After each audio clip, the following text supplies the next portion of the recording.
ಮಹಿಮೆ ಉಂಟಾಗದಪ್ಪ ತಂದೆ. ತಂದೆ, ನಮ್ಮನ್ನು ಇದುವರೆಗೆ ಒಂದು ಕಾಯ್ದು ಕಾಪಾಡಿ ಒಂದು ಜೀವಿತರ ಸಂಖ್ಯೆಲಿಟ್ಟು ನಮ್ಮೆಲ್ಲರೂ ಎಣಿಸಿದ್ದಕ್ಕಾಗಿ ಸಹ ಧನ್ಯವಾದ ತಂದೆ. ತಂದೆ, ಇದುವರೆಗೆ ನಿಮ್ಮ ಚಿತ್ತಕ್ಕೆ ವಿರುದ್ಧವಾಗಿ ನಾವು ಏನಾದರೂ ತಪ್ಪು ಮಾಡಿದ್ರೆ ಕ್ಷಮಿಸಿ, ಮುಂದೆ ನಿಮ್ಮ ಚಿತ್ತಂತೆ ನಡಲಿಕ್ಕೆ ನಮ್ಮೆಲ್ಲರಿಗೆ ಸಹಾಯ ಮಾಡು ತಂದೆ. ತಂದೆ, ಆದ ಬೇರೆ ಈ ಸಂಜೆ ವೇಳೆಯಲ್ಲಿ ಆನ್ಲೈನ್ ಮುಖಾಂತರವಾಗಿ ತಂದೆ ನಿಮ್ಮ ಸತ್ಯವಾಕ್ಯವನ್ನು ಕೇಳಲಿಕ್ಕೆ ನಮ್ಮೆಲ್ಲರಿಗೆ ಕೃಪೆ ಕೊಟ್ಟು ನಡೆಸಿದಿರಲ್ಲ ತಂದೆ. ಇದುವರೆಗೆ ಈ ಮಹಾಕೃಪೆಗಾಗಿ ಕೋಟಿ ಕೋಟಿ ಧನ್ಯವಾದ ತಂದೆ. ತಂದೆ, ಇನ್ನು ಇವತ್ತಿನ ದಿವಸದಲ್ಲಿ ಯಾವ ಸೋದರ ಬಂದಿಲ್ಲ ತಂದೆ, ಅವರಿಗೆ ಸಹ ತಂದೆ ತಕ್ಕ ಸಮಯಕ್ಕೆ ಬಂದು ನಿನ್ನ ವಾಕ್ಯವನ್ನು ಕೇಳುವಾಗ ತಂದೆ ಅವರಿಗೆ ಸಹಾಯ ಮಾಡು ತಂದೆ. ಇವತ್ತು ವಾಕ್ಯವನ್ನು ತಿಳಿಸುವಂತಹ ಸೋದರಿಗೋಸ್ಕರ ಸಹ ಬೇಡ್ಕೊಂತೇನೆ ತಂದೆ.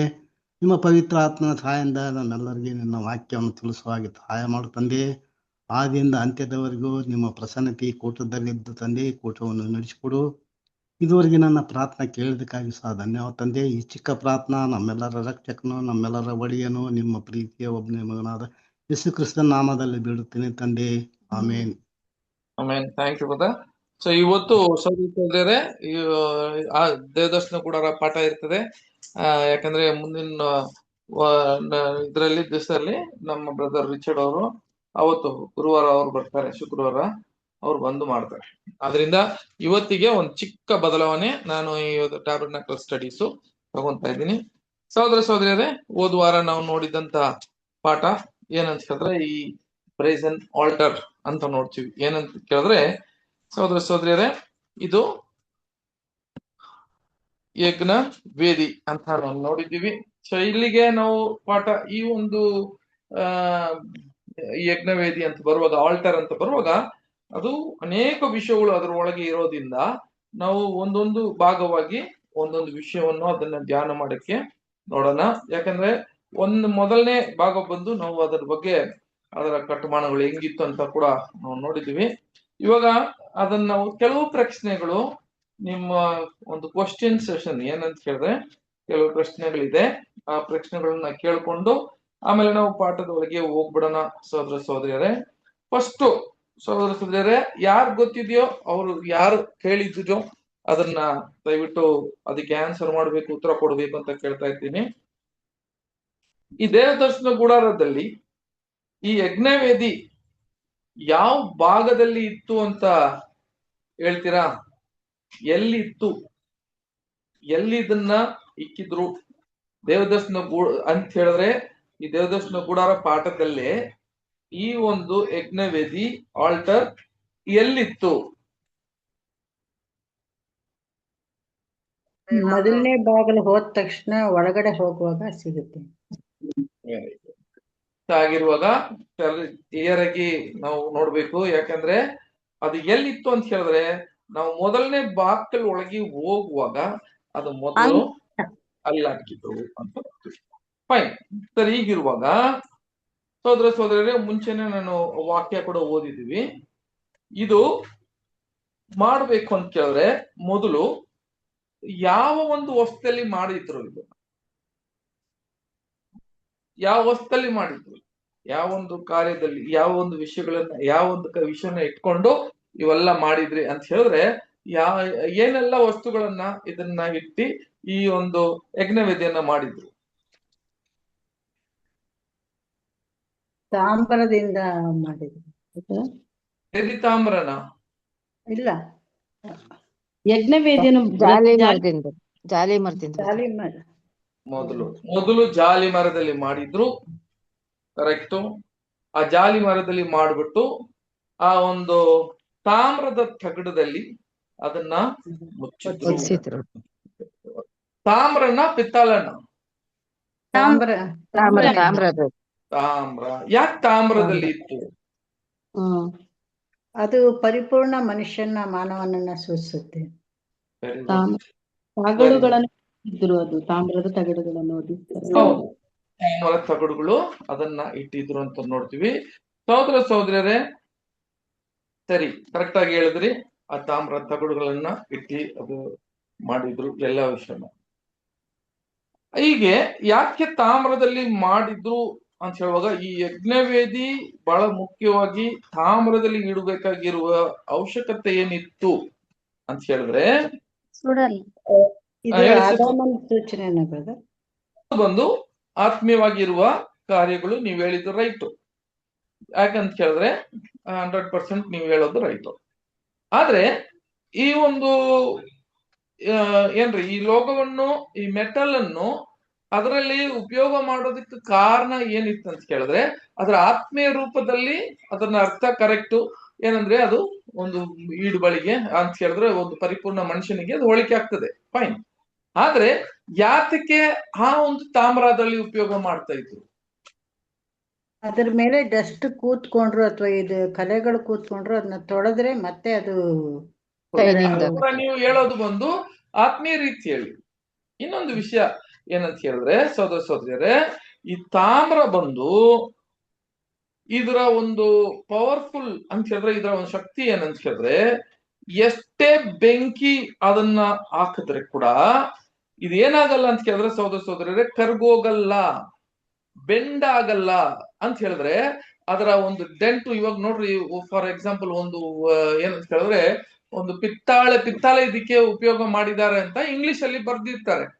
ಬ್ರೇಸ್ ಅಂತ, ಬ್ರೇಸನ್ ಹಾಲ್ಟರ್ ಅಂತ ಇದಕ್ಕೆ ಬ್ರೇಸನ್ ಹಾಲ್ಟರ್ ಅಂತ ಹೇಳ್ತಾರೆ, ಕಾಪರ್ ಹಾಲ್ಟರ್ ಅಂತ ಹೇಳಲ್ಲ, ಬ್ರೇಸನ್ ಹಾಲ್ಟರ್ ಅಂತಾರೆ. ಬ್ರೇಸನ್ ಹಾಲ್ಟರ್ ಅಂತ ಹೇಳಿದ್ರೆ ಏನರ್ಥ ಅಂತ ಕೇಳಿದ್ರೆ, ಅದರ ಒಂದು ತಾಮ್ರದಲ್ಲಿ ಮಾಡಿದಂತ ಅಲ್ಲ, ಅದು ಒಂದು ಪಿತ್ತಾಳದಲ್ಲಿ ಮಾಡಿದ್ದಾರೆ ಅಂತ ಹೇಳಿದ್ರು. ಆಕ್ಚುಲಿ ಮುಂಚೆ ಇರುವ ಬೈಬಲ್ಗಳಲ್ಲಿ ಅದು ಪಿತ್ತಾಳದಲ್ಲಿ ಇತ್ತು ಅಂತ ಹೇಳಿದ್ರು.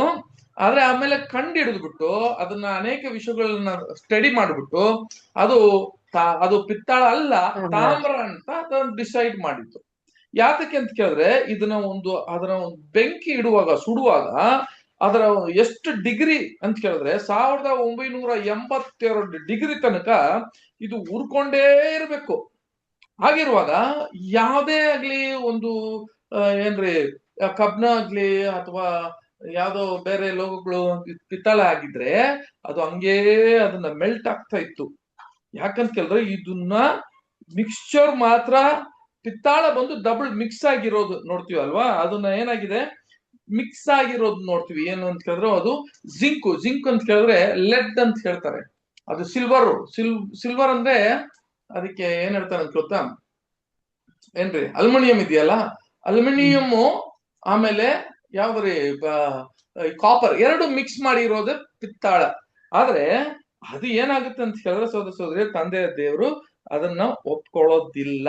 ಯಾಕಂತ ಕೇಳಿದ್ರೆ ಅವರಲ್ಲಿ ಈ ಮಿಕ್ಸಿಂಗ್ ಮಾತ್ರ ತಂದೆಯ ದೇವರು ಒಪ್ಕೊಳ್ಳೋದೇ ಇಲ್ಲ ಅಲ್ವಾ. ಒಂದು ವಾಕ್ಯ ಕೂಡ ಓದೋಣ, ಧರ್ಮೋಪದೇಶಕಾಂಡದಲ್ಲಿ 22ನೇ ಅಧ್ಯಾಯ 22ನೇ ಅಧ್ಯಾಯ 9, 10, 11.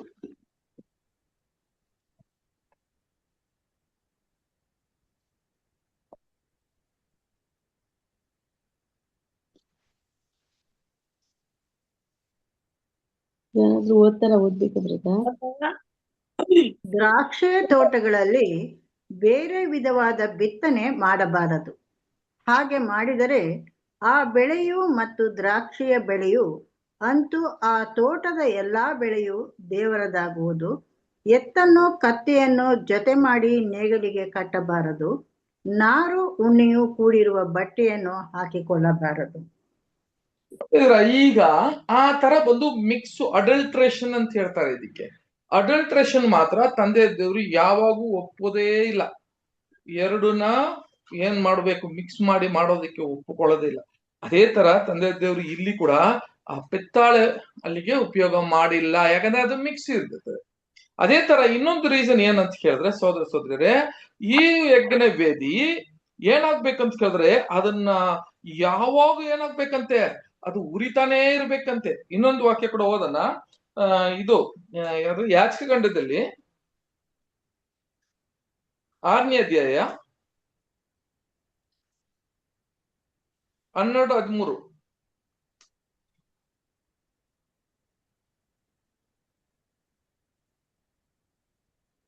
ಓದ್ತಾರ ಯಾರಾದ್ರೂ ಓದೋಗಿದ್ರು ಓದಿ. ಯಾಜಕಕಾಂಡದಲ್ಲಿ 6ನೇ ಅಧ್ಯಾಯ 12, 13 ಓದ್ರಿ. ಯಜ್ಞವೇದಿಯ ಮೇಲಿನ ಬೆಂಕಿ ಸರ್ವಾಂಗ ಹೋಮ ದ್ರವ್ಯದಿಂದ ಉರಿಯುತ್ತಲೇ ಇರಬೇಕು, ಅದು ಆರಿ ಹೋಗಬಾರದು. ಪ್ರತಿದಿನವೂ ಹೊತ್ತಾರಿಯಲ್ಲಿ ಯಾಜಕನು ಕಟ್ಟಿಗೆಯನ್ನು ತಂದು ಹಾಕಿ ಬೆಂಕಿ ಉರಿಸಿ ಅದರ ಮೇಲೆ ಹೋಮದ್ರವ್ಯವನ್ನು ಕ್ರಮಪಡಿಸಿ ಸಮಾಧಾನ ಯಜ್ಞ ಪಶುಗಳ ಕೊಬ್ಬನ್ನು ಅದರ ಮೇಲೆ ಹೋಮ ಮಾಡಬೇಕು. ಬೆಂಕಿಯು ಯಜ್ಞವೇದಿಯ ಮೇಲೆ ಯಾವಾಗಲೂ ಉರಿಯುತ್ತಿರಬೇಕು, ಆರಿ ಹೋಗಬಾರದು. ಈ ತರ ಬಂದು ಹಾರಿ ಹೋಗಬಾರ್ದು, ಯಾವಾಗ್ಲೂ ಉರಿತಾನೆ ಇರ್ಬೇಕು. ಆಗಿರುವಾಗ ಆ ಲೋಗ ಹೆಂಗಿರ್ಬೇಕು ಮೆಟ್ಲ್ ಅಂತ ಹೇಳಿದ್ರೆ ಈ ಬೆಂಕಿಗೆ ಕರ್ಗೋಗ್ದಿರ ಇರ್ಬೇಕು. ಅಂತದಕ್ಕೆ ಏನ್ ಮಾಡಿದ್ರು ಅಂತ ಕೇಳಿದ್ರೆ ಸಹೋದರ ಸಹೋದರರೇ, ಈ ಒಂದು ತಾಮ್ರದ ಉಪಯೋಗ ಮಾಡ್ತಿದ್ರು. ಮೊದಲನೇ ನಮ್ಗೆ ಅದು ಗೊತ್ತಾಗ್ಬೇಕು ನಮಗೆ ಅಲ್ವರ ಸಹೋದರ ಸಹೋದರರೇ. ಯಾಕಂತ ಹೇಳಿದ್ರೆ ನಮಗೆಲ್ಲ ಕ್ರಿಸ್ತನು ಅಂತ ಒಂದು ಹಿಂಸೆ ಕಷ್ಟ ಬಾಧೆ ಪಡುವಾಗ, ಎಂತ ಒಂದು ಅವನ್ನ ಟೆಸ್ಟ್ ಮಾಡುವಾಗ, ಅದನ್ನ ಅವರು ಶೋಧನೆ ಮಾಡುವಾಗ ಅಂತ ಬೆಂಕಿ ತರ ಹಾಕಿದ್ರೆ ಕೂಡ ಅದರ ಒಂದು ತರ ಅಂತ ಹೇಳಿದ್ರೆ ಅದನ್ನು ಕ್ವಾಲಿಟಿ ಕಡಿಮೆ ಆಗ್ತಿರ್ಲಿಲ್ಲ. ಅದು ಯಾವ ತರನೂ ಅದು ಏನಾಗ್ಲಿಲ್ಲ ಅಂತ ಕೇಳಿದ್ರೆ ಬೆಂಡ್ ಆಗೋದು ಅಥವಾ ಅದನ್ನ ಒಂದು ಮೆಲ್ಟ್ ಆಗೋದು ಸಾಧ್ಯವಾಗಿರ್ಲಿಲ್ಲ.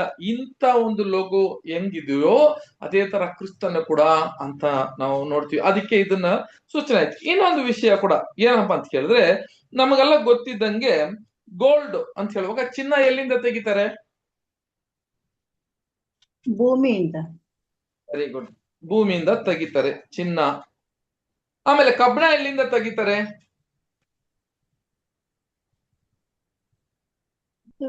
ಅದು ಭೂಮಿಯಿಂದನೇ. ಕಬ್ಬಿಣದ ಎದುರು ಅಲ್ಲೇ. ಅದು ಮಣ್ಣಿಂದ, ಭೂಮಿಯಿಂದ ತೆಗಿತಾರೆ. ಸಹೋದರ ಸಹೋದರಿಯರೇ, ಭೂಮಿ ಅಂತ ಹೇಳಿದ್ರೆ ಎಲ್ಲವೇ ಭೂಮಿಯಲ್ಲಿದೆ. ಭೂಮಿಯಲ್ಲಿ ಯಾವುದರಲ್ಲಿ ತಗೊಂತಾರೆ? ಎಲ್ಲ ಭೂಮಿಯಲ್ಲೇ ಇರೋದು, ಎಲ್ಲ ಭೂಮಿಯಲ್ಲೇ ಇರ್ತದೆ ಅಲ್ವಾ?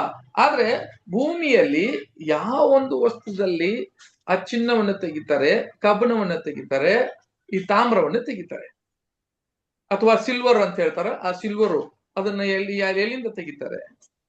ಮಣ್ಣು ಮಣ್ಣಿಂದ, ಗಣಿಗಳಲ್ಲಿ. ನೋಡ್ರಿ, ಇದು ಚಿನ್ನ ಬಂದು ಎಲ್ಲಿ ಸಿಗಲ್ಲ ಅಂತ ಕೇಳಿದ್ರೆ ಮೇಲ್ ಸಿಗಲ್ಲ. ಅದು ಎಲ್ಲಿ ಹೋಗ್ಬೇಕಂತ ಹೇಳಿದ್ರೆ ಮೈನಿಂಗ್ ಒಳಗೆ ಹೋಗಿ ಅದು ದೊಡ್ಡ ದೊಡ್ಡ ಕೋರೆಗಳು ಒಳಗಡೆ ಇರುತ್ತೆ. ಅದರಲ್ಲಿ ಸೆಂಟ್ರಲ್ ಇರುತ್ತೆ, ಅದೊಂದು ಮಣ್ಣು ಮಿಕ್ಸ್ ಆಗಿರ್ತದೆ. ಆ ಮಣ್ಣನ್ನ ಮೆಲ್ಟ್ ಮಾಡುವಾಗ ಚಿನ್ನ ತೆಗಿತಾರೆ. ಅದೇ ತರ ಕಬ್ಬಣ ಕೂಡ ಎಲ್ಲಿ ಸಿಗ್ತದೆ ಅಂತ ಕೇಳಿದ್ರೆ ಕಬ್ಬಣ ಅಲ್ಲೇ ಉದ್ದಕ್ಕಾಗಿ ತೆಗೆದು ಸಿಗಲ್ಲ. ಎಲ್ಲಿ ಸಿಗ್ತದೆ? ಅದು ಕೂಡ ಮಣ್ಣಲ್ಲೇ ಸಿಗುತ್ತೆ ಅಲ್ವಾ? ಹೌದು. ಹಂಗಾದ್ರೆ ತಾಮ್ರ ಯಾವ್ದ್ರಲ್ಲಿ ಸಿಗುತ್ತೆ? ತಾಮ್ರ ಯಾವ? ಅದು ಮಣ್ಣಿಂದಾನೆ ಅಲ್ಲ ಬ್ರದರ್? ನೋಡಿ, ಇದು ಕೂಡ ನಾವು ಗೊತ್ತಿರ್ಬೇಕು ಅಷ್ಟೇ, ಬೇರೆ ಏನಿಲ್ಲ ಅಲ್ವಾ? ಅದು ಮಣ್ಣ ಅಂತ ನೋಡಿದ್ರೆ ಇದಕ್ಕೆ ವಾಕ್ಯ ಇದೆ. ಆ ವಾಕ್ಯ ಎಲ್ಲಿದೆ? ಯೋಬನು ಬರೆದಿರೋದ್ರಲ್ಲಿ ಯೋಬ 28ನೇ ಅಧ್ಯಾಯ 2ನೇ ವಾಕ್ಯ.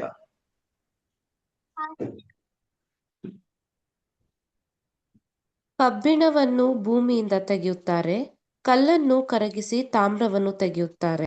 ನೋಡಿದ್ರ, ಕಲ್ಲನ್ನು ಕರಗಿಸಿ ತಾಮ್ರವನ್ನು ತೆಗಿತಾರೆ ಅಂತ ಹೇಳ್ತಾರೆ. ನೋಡ್, ಕಲ್ಲನ್ನ ಕರಗಿಸಿ ಆ ತಾಮ್ರವನ್ನು ತೆಗಿತಾರೆ. ತಾಮ್ರ ಎಲ್ಲಿಂದ ಬರುತ್ತೆ ಅಂತ ಕೇಳಿದ್ರೆ ಅದು ಕಲ್ಲನ್ನ ಕರಗಿಸಿ ಅದನ್ನ ತಗೊಂಡ್ರು ಅಂತ ನೋಡ್ತೀವಿ. ಸಹೋದರ ಸಹೋದರರೇ, ಓಕೆ, ಇವಾಗ ನಾವು ಏನ್ ನೋಡಿದೀವಿ ಅಂತ ಹೇಳಿದ್ರೆ, ನಮ್ಮ ಈ ಒಂದು ಪಾಠಕ್ಕಾಗಿ ನೋಡಿದಂತ ಈ ಯಜ್ಞವೇದಿಯಲ್ಲಿ ಇದು ನೋಡ್ಬೇಕಾದ್ರೆ ಸಹೋದರ ಸಹೋದರರೇ, ಇದರ ಎಷ್ಟು ಸೈಜ್ ಇತ್ತು ಯಾರಿಗಾದ್ರೂ ಗೊತ್ತಿದ್ಯಾ? ಇದರ ಒಂದು ಅಳತೆ ಏನು? ಉದ್ದ ಅಗಲ ಮತ್ತೆ ಎತ್ತರ, ಉದ್ದ ಮತ್ತೆ ಅಗಲ 5 ಮೊಳ ಹಾಕಬೇಕು, ಎತ್ತರ 3 ಮೊಳ. Very good. ಸಹೋದರ ಸಹೋದರರೇ, ಇದೆಲ್ಲ ಕೇಳೋರು ಕೂಡ ದಯವಿಟ್ಟು ಈ ವಿಷಯಗಳನ್ನ ಕೂಡ ಜ್ಞಾಪಕ ಇಟ್ಕೊಳ್ರಿ. ಮುಂದಿನ ಎಲ್ಲಿಗಾದ್ರೆ ಕ್ಲಾಸ್ಗಳು ತೆಗೆಯುವಾಗ ಅಥವಾ ಅದನ್ನ ಯಾರಾದ್ರೂ ಕೇಳಿದ್ರೆ ರೆಡಿಯಾಗಿರ್ರಿ. ಇದನ್ನ ಹೇಳೋದಿಕ್ಕೆ ಅದು ಬಹಳ ಮುಖ್ಯ. ಈ ಅಳತೆ ಅಲ್ಲ, ಏನೋ ವಿಚಾರ ಅದ್ರೊಳಗೆ ದೇವರ ರಹಸ್ಯಗಳು ಇಟ್ಟಿರ್ತಾರೆ ಅಂತ ನೋಡ್ತೀವಿ. ಸರಿ, ಇದರ ಉದ್ದ ನೋಡ್ಬೇಕಾದ್ರೆ ಇದರ ಅಗಲ ಮತ್ತೆ ಅದರ ಉದ್ದ ಎಷ್ಟು ಅಂತ ಕೇಳಿದ್ರೆ 5ಕ್ಕೆ 5 ಆಗಿತ್ತು. ಆಮೇಲೆ ಅದರ ಎತ್ತರ ನೋಡ್ಬೇಕಾದ್ರೆ 3 ಆಗಿತ್ತು ಅಂತ ನೋಡ್ತೀವಿ. ಸರಿ, ಇವೆಲ್ಲ ಕೂಡ ಯಾವ್ದ್ರಲ್ಲಿ ಅದನ್ನ ಕಟ್ಟುಮಾನಗಳು ಇತ್ತು ಅಂತ ಹೇಳಿದ್ರೆ ಎಲ್ಲ ಬಂದು ತಾಮ್ರ. ಒಂದು ಮುಖ್ಯವಾಗಿ ಆ ಯಜ್ಞವೇದಿ ಆ ಜಾಲಿ ಮರದಲ್ಲಿ ಮಾಡಿ ಈ ತಗಡುಗಳನ್ನ ಹಾಕಿದ್ರು ಅಂತ ನೋಡ್ತೀವಿ. ಮೊನ್ನೆ ಹೋದ್ವಾರ ನಾವು ನೋಡಿದಂತ ವಿಷಯಗಳು ಏನಪ್ಪಾ ಅಂತ ಹೇಳಿದ್ರೆ, ಇದು ಈ ಒಂದು ದೇವದರ್ಶನ ಗುಡಾರದಲ್ಲಿ ಈ ಒಂದು ಯಜ್ಞ ವೇದಿಯಲ್ಲಿ ಯಾರಪ್ಪ ಅದರಲ್ಲಿ ಪಾಲ್ಕೊಳ್ತಾರೆ ಅಂತ ಕೇಳಿದ್ರೆ ಇದರಲ್ಲಿ ಸರ್ವ ಅಂಗ, ಹೌದು ಸರ್ವ ಇದು ಈಗ ಕ್ವಶನ್ ಸೆಷನ್, ಸರ್ವ ಅಂಗವನ್ನು ಇದರಲ್ಲಿ ಯಾವ್ದೆಲ್ಲ ಇದನ್ನ ಸುಡುತ್ತಾರೆ ಅಂತ ಹೇಳುವಾಗ ಸಹೋದರ ಸಹೋದರಿಯಲ್ಲೇ, ಇದು ಒಂದು ಪಶು ಅಥವಾ ಇದನ್ನ ಯಾವ್ದೇ ಒಂದು ಪಶು ಆಗ್ಲಿ ಅಥವಾ ಒಂದು ಹೋರಿ ಆಗ್ಲಿ, ಇದು ಯಾವ್ದು ಓಡಿದ್ರೆ ಕೂಡ ಇದರಲ್ಲಿ ಏನ್ ಹಾಕಲ್ಲ ಅಂತ ಕೇಳಿದ್ರೆ ಬರೀ ಅಂಗಗಳನ್ನು ಮಾತ್ರವೇ ಸುಟ್ಟಾಕ್ಬೇಕು. ಇದರಲ್ಲಿ ಹಾಕ್ಬೇಕು. ಅದರ ಚರ್ಮ ಆಗ್ಲಿ, ಅದರ ತಲೆ ಆಗ್ಲಿ, ಅದರೊಳಗೆ ಇರುವ ಖನಿಜ ಅದೆಲ್ಲ ಇದರಲ್ಲಿಗೆ ಹಾಕಬಾರ್ದು. ಅದೆಲ್ಲ ಪಾಳಯಕ್ಕೆ ತಗೊಂಡು ಹೋಗಿ ಅದನ್ನ ಸುಡ್ಬೇಕು. ಒಳಗಡೆ ಇರುವ ಅಂಗಗಳು ಮಾತ್ರವೇ ಇದರಲ್ಲಿ ಸುಡ್ಬೇಕು. ಆ ಕೊಬ್ಬನ್ನು ಮಾತ್ರ ಇದರಲ್ಲಿ ಸುಡ್ಬೇಕು ಅಂತ ನೋಡ್ತೀವಿ. ಅದರಲ್ಲಿ ಸುಟ್ಟ ಮೇಲೆ ಇದರಲ್ಲಿ ಇರುವ ತಿನ್ನೋರು ಯಾರಪ್ಪ ಅಂತ ಹೇಳುವಾಗ ಸಹೋದರ ಸಹೋದರಿಯರೇ, ನಮ್ಗೆ ಗೊತ್ತಿದ್ದಂತೆ ಅದು ಒಳಗಿದ್ದಂತೆ ಯಾಚಕರುಗಳು ಏನ್ ಮಾಡ್ತಿದ್ರು, ತಿಂತಾ ಇದ್ರು ಅಂತ ನೋಡ್ತೀವಿ. ಹೌದಾ?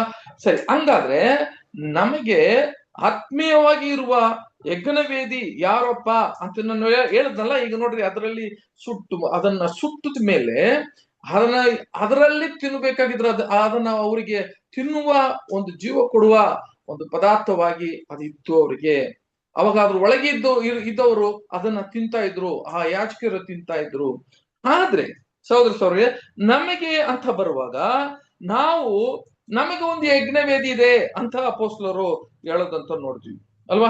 ಆ ಅಪೊಸ್ತಲರು ಏನ್ ಹೇಳ್ತಾರೆ ಅಂತ ಕೇಳಿದ್ರೆ, ನೋಡಿ, ಅಲ್ಲಿದ್ದಂತ ಪಾಪ ಪರಿಹಾರಕ್ಕಾಗಿ ಕೊಟ್ಟಿದ್ದಂತ ಎಲ್ಲಾ ಅಂಗಗಳನ್ನು ಅಲ್ಲಿನ ಸುಟ್ಟಿದ ಮೇಲೆ ಅದನ್ನ ಏನ್ ಮಾಡ್ತಾ ಇದ್ರು ಅಂತ ಕೇಳಿದ್ರೆ ಅದು ಉಣ್ಕೊಂಡ್ರು. ಅರ್ಥ ಏನ್ರಿ? ಅದನ್ನ ನಾವು ಲಾಸ್ಟ್ ಟೈಮ್ ನಾನು ಹೇಳಿದ್ದೀನಿ. ಅದೇ ತರ ಆತ್ಮೀಯವಾಗಿ ರೀತಿಯಲ್ಲಿ ಇರುವ ನಮಗೆ ಒಂದು ಯಜ್ಞವೇದಿ ಇದೆ ಅಂತ ಯಾರು ಹೇಳ್ತಾರೆ ಅಂತ ಕೇಳಿದ್ರೆ ಅಪೊಸ್ತಲ ಪೌಲ್ ಹೇಳ್ತಾರೆ.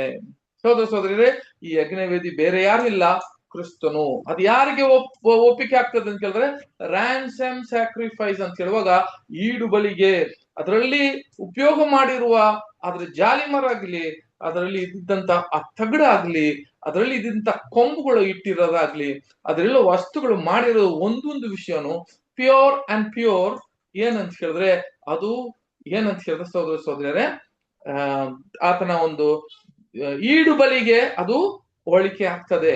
ಸರಿ, ಬೇರೆ ಎಲ್ಲಾದ್ರೆ ಅದು ಈಡು ಬಲಿ ಇರ್ತದ ಅಂತ ಕೇಳಿದ್ರೆ ದೇವದರ್ಶನ ಗುಡಾರದಲ್ಲಿ ಮೊದಲು ನಾವು ಒಳಗಡೆ ಹೋಗಿದ ತಕ್ಷಣ ಅಲ್ಲಿ ಚೌಕಟ್ಟು ಹೊರಗಡೆ ಬಾಗಿಲಲ್ಲಿ ಒಂದು ತೆರೆ ಹಾಕಿದ್ರು. ಅದು ಗ್ಯಾಲರಿ. ಅದು ಗ್ಯಾಲರಿ ಅಂತ ಕೇಳಿದ್ರೆ ಕ್ರಿಸ್ತನ ಸ್ಟಡಿ ಮಾಡೋದಿಕ್ಕೆ. ಅದನ್ನ ನೋಡ್ರಿ, ಲೋಕದಲ್ಲಿ ನಾವು ಇದ್ದಿದ್ದಂತ ನಾವು ಯಾವ ಕ್ರೈಸ್ತರುಗಳಾಗ್ಲಿ ಬೇರೆ ಜಾತಿ ಆಗ್ಲಿ ಅದನ್ನ ಬರುವಾಗ ಕ್ರಿಸ್ತನನ್ನ ಅರ್ಥ ಮಾಡ್ಕೊಳ್ಳೋದಕ್ಕೆ ಹೊತ್ತು ಅವರು ಯಾವ್ದನ್ನ ಅರ್ಥ ಮಾಡ್ಕೊಳಕ್ ಸಾಧ್ಯ ಇಲ್ಲ ಅಂತ ಕೇಳಿದ್ರೆ ಆತನ ಈಡು ಬಲಿಯನ್ನ ಅರ್ಥ ಮಾಡ್ಕೊಳಕ್ಕೆ ಸಾಧ್ಯವಾಗೋದಿಲ್ಲ. ಆ ತರ ಇರುವಾಗ ಇದರಲ್ಲಿ ಯಾರು ಭಾಗವಹಿಸ್ತಾರೆ ಅಂತ ಕೇಳುವಾಗ ಸಹೋದರ ಸಹೋದರರೇ, ಯಾರು ಆತನ ಕಾನ್ಸಿಕ್ರೇಟ್ ಮಾಡಿ ಅದನ್ನು ಫುಲ್ಲಾಗಿ ತನ್ನ ಒಪ್ಪಿಸಿ ಕೊಟ್ಟಿರೋರು ಯಾರೋ ಅವ್ರು ಅದ್ರೊಳಗೆ ಬರುವಾಗ ಸರಿಯಾದ ರೀತಿಯಲ್ಲಿ ಇದನ್ನ ಅರ್ಥ ಮಾಡ್ಕೊಬೇಕು ಅಂತ ನೋಡ್ತೀವಿ. ಅದನ್ನ ರ್ಯಾನ್ಸಮ್ ಸ್ಯಾಕ್ರಿಫೈಸ್ ಅಂತ ಹೇಳುವಾಗ ಆ ಈಡು ಬಲಿ ಅಂತ ಬರುವಾಗ ಸಹೋದರಿ ಅದರಲ್ಲಿ ನಮಗೆ ಏನಪ್ಪಾ ಎಷ್ಟು ಪಾಠ ಕೇಳಿದೀವಿ. ಅದರಿಂದ ಬರೀ ಈಡು ಬಲಿ ಅಂತ ಕೇಳಿದ್ರೆ ಒಂದೇ ಒಂದು ವಿಷಯ ಮಾತ್ರವೇ ಹೊರಗಡೆ ಬಂದಿದ್ದು. ಏನಂತ ಕೇಳಿದ್ರೆ ಆದಾಮನು ಮೊದಲನೇ ಆದಾಮಿಗೆ ಎರಡನೇ ಆದಾಮು, ಅಷ್ಟೇನಾ? ಇಷ್ಟೇನಾ ಅದರ ರಹಸ್ಯ? ಮುಗಿತಾ ಈಡು ಬಲಿ ಅಂತ ಹೇಳುವಾಗ ಒಂದು ಈಡು ಬಲಿ ಮುಖಾಂತರ ಏನೆಲ್ಲಪ್ಪ ನಮಗೆ ಸಿಕ್ತು, ಏನೆಲ್ಲ ನಮಗೆ ಅದು ಬಂತು ಅಂತ ಹೇಳುವಾಗ ಅದನ್ನ ನಾವು ನೋಡ್ಬೇಕಲ್ವಾ? ಅದೇ ಸ್ಟಡಿ. ಮುಖ್ಯವಾಗಿ ನಾವು ನೋಡುವಾಗ ಏನ್ರಿ, ನಾವು ಆದಾಮ್ಗೆ ಯಾರು ಕೇಳಿದ್ರೆ ಕೂಡ ರ್ಯಾನ್ಸಮ್ ಅಂದ ತಕ್ಷಣ ಕ್ರಿಸ್ತನ ರ್ಯಾನ್ಸಮ್ ಕೊಟ್ಟಿದ್ದಾನೆ. ಆ ರ್ಯಾನ್ಸಮ್ ಏನಪ್ಪಾ ಅಂತ ಕೇಳಿದ್ರೆ ಈಡು ಬಲಿ ಏನಂತ ಕೇಳಿದ್ರೆ ಆದಾಮನಿಗೆ ಜೀವಕ್ಕೆ ಜೀವ ಕೊಟ್ನು ಅಂತ ಹೇಳಿ ನಾವು ಮುಗಿಸೋದು. ಅಷ್ಟೇನಾ ಅದರ ಈಡು ಬಲಿಯ ಅರ್ಥ? ಇವಾಗ ಇದನ್ನ ಸ್ಟಡಿ ಮಾಡುವಾಗ ಸಹೋದರ ಸಹೋದರರೇ ಅನೇಕ ವಿಷಯಗಳಿದೆ. ಹೌದು, ಆ ರ್ಯಾನ್ಸಮ್ ಈಡು ಬಲಿಯಲ್ಲಿ ಏನೆಲ್ಲ ತಂದೆಯ ದೇವರು ನಮಗೆ ಅದನ್ನ ಹೊರೆಪಡಿಸಿದ್ರು, ಅದ್ರ ಮುಖಾಂತರ ಏನೆಲ್ಲ ನಮಗೆ ನಮ್ಮ ಒಂದು ಜ್ಞಾನವನ್ನು ಅದನ್ನ ತೆಗೆಸಿಕೊಟ್ಟಿದ್ರು, ಆತನ ಯೋಜನೆಯನ್ನು ನಮಗೆ ತಿಳಿಸ್ಕೊಟ್ರು ಅಂತ ಆತನ ಈಡು ಬಲಿ ಮುಖಾಂತರವೇ ನಮಗೆ ತಿಳಿಸಿದ್ರು ಅಂತ ನಮ್ಗೆ ಗೊತ್ತು. ಆಗಿರುವಾಗ ಸಹೋದರ ಸಹೋದರರೇ, ನಮಗೊಂದು ಯಜ್ಞವೇದಿ ಇದೆ. ಆ ಯಜ್ಞವೇದಿಯಲ್ಲಿ ಯಾರು ಪಾಳುಕಾರರಾಗೋದಿಲ್ಲ, ಯಾರು ಅದರಲ್ಲಿ ಸೇರಲಾಗಲ್ಲ ಅಂತ ಹೇಳಿದ್ರೆ ಮುಂಚೆ ಇದ್ದಿದ್ದಂತ ಯಾಚಕರು ಏನ್ ಮಾಡಕ್ಕಿಲ್ಲ ಅಂತ ಕೇಳಿದ್ರೆ ಇದ್ರಲ್ಲಿ ಅವರಿಗೆ ಪಾರ್ಟ್ ಇಲ್ಲ ಅಂತ ಹೇಳುವಾಗ ಪಾಲಿಲ್ಲ ಅಂತ ಅಪೊಸ್ತಲರು ಹೇಳೋದು ನೋಡ್ತೀವಿ. ವಾಕ್ಯ ಓದ್ಬಿಡೋಣ. 13ನೇ ಅಧ್ಯಾಯ 10ನೇ ವಾಕ್ಯ, ಹೆಬ್ರಿಯರಿಗೆ 13:10.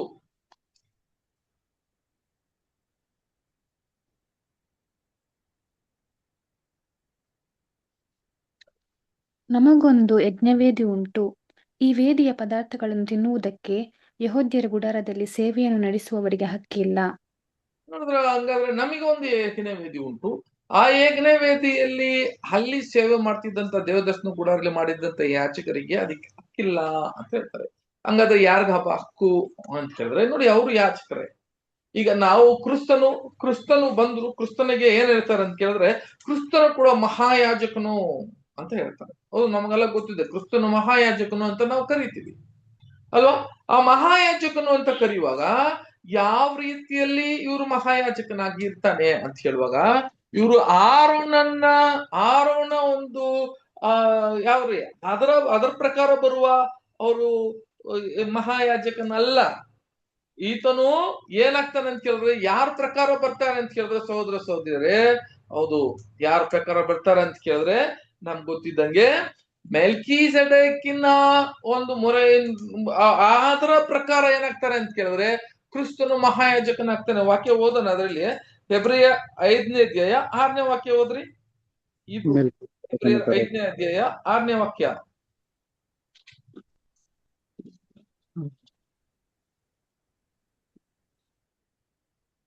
ಈ ಗೌರವವನ್ನು ಆತನಿಗೆ ಕೊಟ್ಟನು. ಆತನು ಇನ್ನೊಂದು ಸ್ಥಳದಲ್ಲಿ, ನೀನು ಸದಾಕಾಲವು ಮಲ್ಕಿಷೇದಕನ ತರಹದ ಯಾಜಕನು. ಮಲ್ಕಿಸೆದೆಕನ ತರವಾದ ಆತನು ಯಾಜಕನಾಗಿರ್ತಾನೆ. ಆದ್ರೆ ಇವ್ರು ನೋಡ್ಬೇಕಾದ್ರೆ ಲೇವಿಯ ಒಂದು ಗೋತ್ರದಲ್ಲಿ ಬಂದಿದ್ದಂತ ಎಲ್ಲಾ ಯಾಜಕರು ಯಾವ ಒಂದು ಗೋತ್ರದಿಂದ ಬಂದಿದ್ರು ಅಂತ ಕೇಳಿದ್ರೆ ಲೇವಿ ಗೋತ್ರದಿಂದ ಬಂದಿದ್ದಂತ ಅವರು ಯಾಜಕನಾಗಿ ಇದ್ರು. ಆದ್ರೆ ಆ ಲೇವಿ ಗೋತ್ರದಿಂದ ಯಾರೆಲ್ಲ ಬಂದಿದ್ರು ಅವ್ರಿಗೆ ಹಕ್ಕಿಲ್ಲ ಇದರಲ್ಲಿ ಮುಟ್ಟಕ್ಕೆ. ಈ ಒಂದು ವೇದಿಕೆ ಮೇಲೆ ಇರುವ, ಈ ಒಂದು ಯಜ್ಞವೇದಿ ಮೇಲೆ ಇರುವ ಅದನ್ನ ತಿನ್ನೋದಿಕ್ಕೆ ಹಕ್ಕಿಲ್ಲ ಅಂತ ಹೇಳ್ಬಿಟ್ರು. ಹೌದು ಸಹೋದರರೇ, ಹಂಗಾದ್ರೆ ಇವ್ರಿಬ್ರಿಗೆ ಏನ್ರಿ ವ್ಯತ್ಯಾಸ ಏನ್ರಿ? ಮಹಾಯಾಜಕನಾಗಿ ಇದ್ದಂತ ಇಲ್ಲಿ ಆರೋನು ಪ್ರಕಾರ ಬಂದಿದ್ದಂತ ಯಾಜಕರಿಗೂ ಮೆಲ್ಕಿಸೆದೇಕ್ ಅಂತ ಬರುವಾಗ ಆತನ ಒಂದು ಯಾಜಕನಾಗಿರುವಾಗ ಏನ್ರಿ ವ್ಯತ್ಯಾಸ ಏನಿರುತ್ತೆ ನೋಡಿ. ನಾವು ಅರಸನೂ ಆಗಿದ್ರು ಮತ್ತೆ ಯಾಜಕರು ಆಗಿದ್ರು. Good answer. ಬಹಳ ಒಂದು ಸ್ಪಷ್ಟವಾಗಿ ಹೇಳ್ತಿದ್ದಂತ ಒಂದು ಉತ್ತರ ಆಯ್ತು ಸಹೋದರ ಸಹೋದರರೇ. ಅವರಿಗೆ ತಂದೆಯ ದೇವರು ಅವ್ರನ್ನ ಆದುಕೊಂಡಿದ್ರು. ಯಾರು ಮೆಲ್ಕಿಸೆದೇಕ್ ಅಂತ ಯಾರಪ್ಪ ಆರೋನ್ನ ಕರೆಸಿ ಆತನ ಯಾಜಕನನ್ನು ನೇಮಿಸ್ತಾ ಇದ್ರು. ಆದ್ರೆ ಮೆಲ್ಕಿಸೆದೇಕ್ ಹೆಂಗಿದ್ನು ಅಂತ ಹೇಳಿದ್ರೆ ಆತನು ಬರುವಾಗ್ಲೇ ಅದು ಅರಸನಾಗಿದ್ನು. ಆತನು ಅರಸನಾಗಿದ್ದು ಏನಾಗ್ತಾನೆ ಅಂತ ಕೇಳಿದ್ರೆ ಅವ್ರು ಯಾಜಕನಾಗ್ತಾನೆ. ಯಾರು ಮೆಲ್ಕಿಸೆದೇಕ್ ಅವನು ಅರಸನಾಗಿ ಇರ್ತಾನೆ, ಯಾಜಕನಾಗಿ ಇರ್ತಾನೆ. ಆ ಒಂದು ರೀತಿಯಲ್ಲಿ ಸಹೋದರ ಸಹೋದರಿಯರೇ, ಕ್ರಿಸ್ತನು ಮೆಲ್ಕಿಸೆದೇಕಿನ ಅದರ ಪ್ರಕಾರ ಅವರು ಮಹಾಯಾಜಕನಾಗಿರ್ತಾರೆ. ಆಗಿರೋದ್ರಿಂದ ನಾವೆಲ್ಲ ಯಾರಪ್ಪ ಯಾವ ಒಂದು ರೀತಿಯಲ್ಲಿ ಯಾಜಕರಾಗಿರ್ತೀರಿ ಅಂತ ಕೇಳಿದ್ರೆ ನಾವೆಲ್ಲರೂ ಕೂಡ ಮೆಲ್ಕಿಸೆದೇಕಿನ ಪ್ರಕಾರ ಆತನ ಒಂದು ಯಾಜಕನಾಗಿರ್ತೀವಿ ಹೊತ್ತು ಆರೋನ ಪ್ರಕಾರ ನಾವ್ ಏನಾಗಿರಲ್ಲ ಅಂತ ಕೇಳಿದ್ರೆ ಯಾಜಕನಾಗಿರಲ್ಲ. ಇನ್ನೊಂದು ವಾಕ್ಯ ಕೂಡ ಓದೋಣ. ಕೀರ್ತನೆ 110 4ನೇ ವಾಕ್ಯ.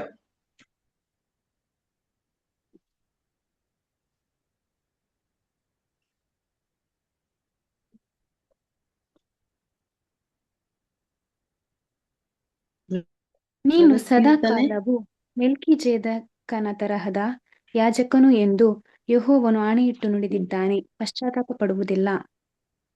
ಹಂಗಾದ್ರೆ ನೀವು ಎಂತ ಒಂದು ಅಂತ ಕೇಳಿದ್ರೆ ಮೆಲ್ಕಿಸೆದೇಕಿನ ತರವಾದ ಅಂತ ಹೇಳ್ತಾರೆ. ಆ ಒಂದು ಯಾಜಕನಾಗಿ ಇದ್ದಾರೆ ಅಂತ ಹೇಳಿದ್ರು. ಸಹೋದರ ಸಹೋದರಿ, ಹೀಗಿರುವಾಗ ನಾವೆಲ್ಲ ಕೂಡ ನಮ್ಮನ್ನ ಕರೆಯಲ್ಪಟ್ಟಿರುವಾಗ ನಮಗೆ ಏನೆಲ್ಲಪ್ಪ ಈ ಒಂದು ಕ್ರಿಸ್ತನ ಮೂಲಕ ನಾವು ಅದರಲ್ಲಿ ಪಾಲ್ಗೊಳ್ಳೋರಾಗಿ ಇರ್ತೀರಿ ಅಲ್ವಾ.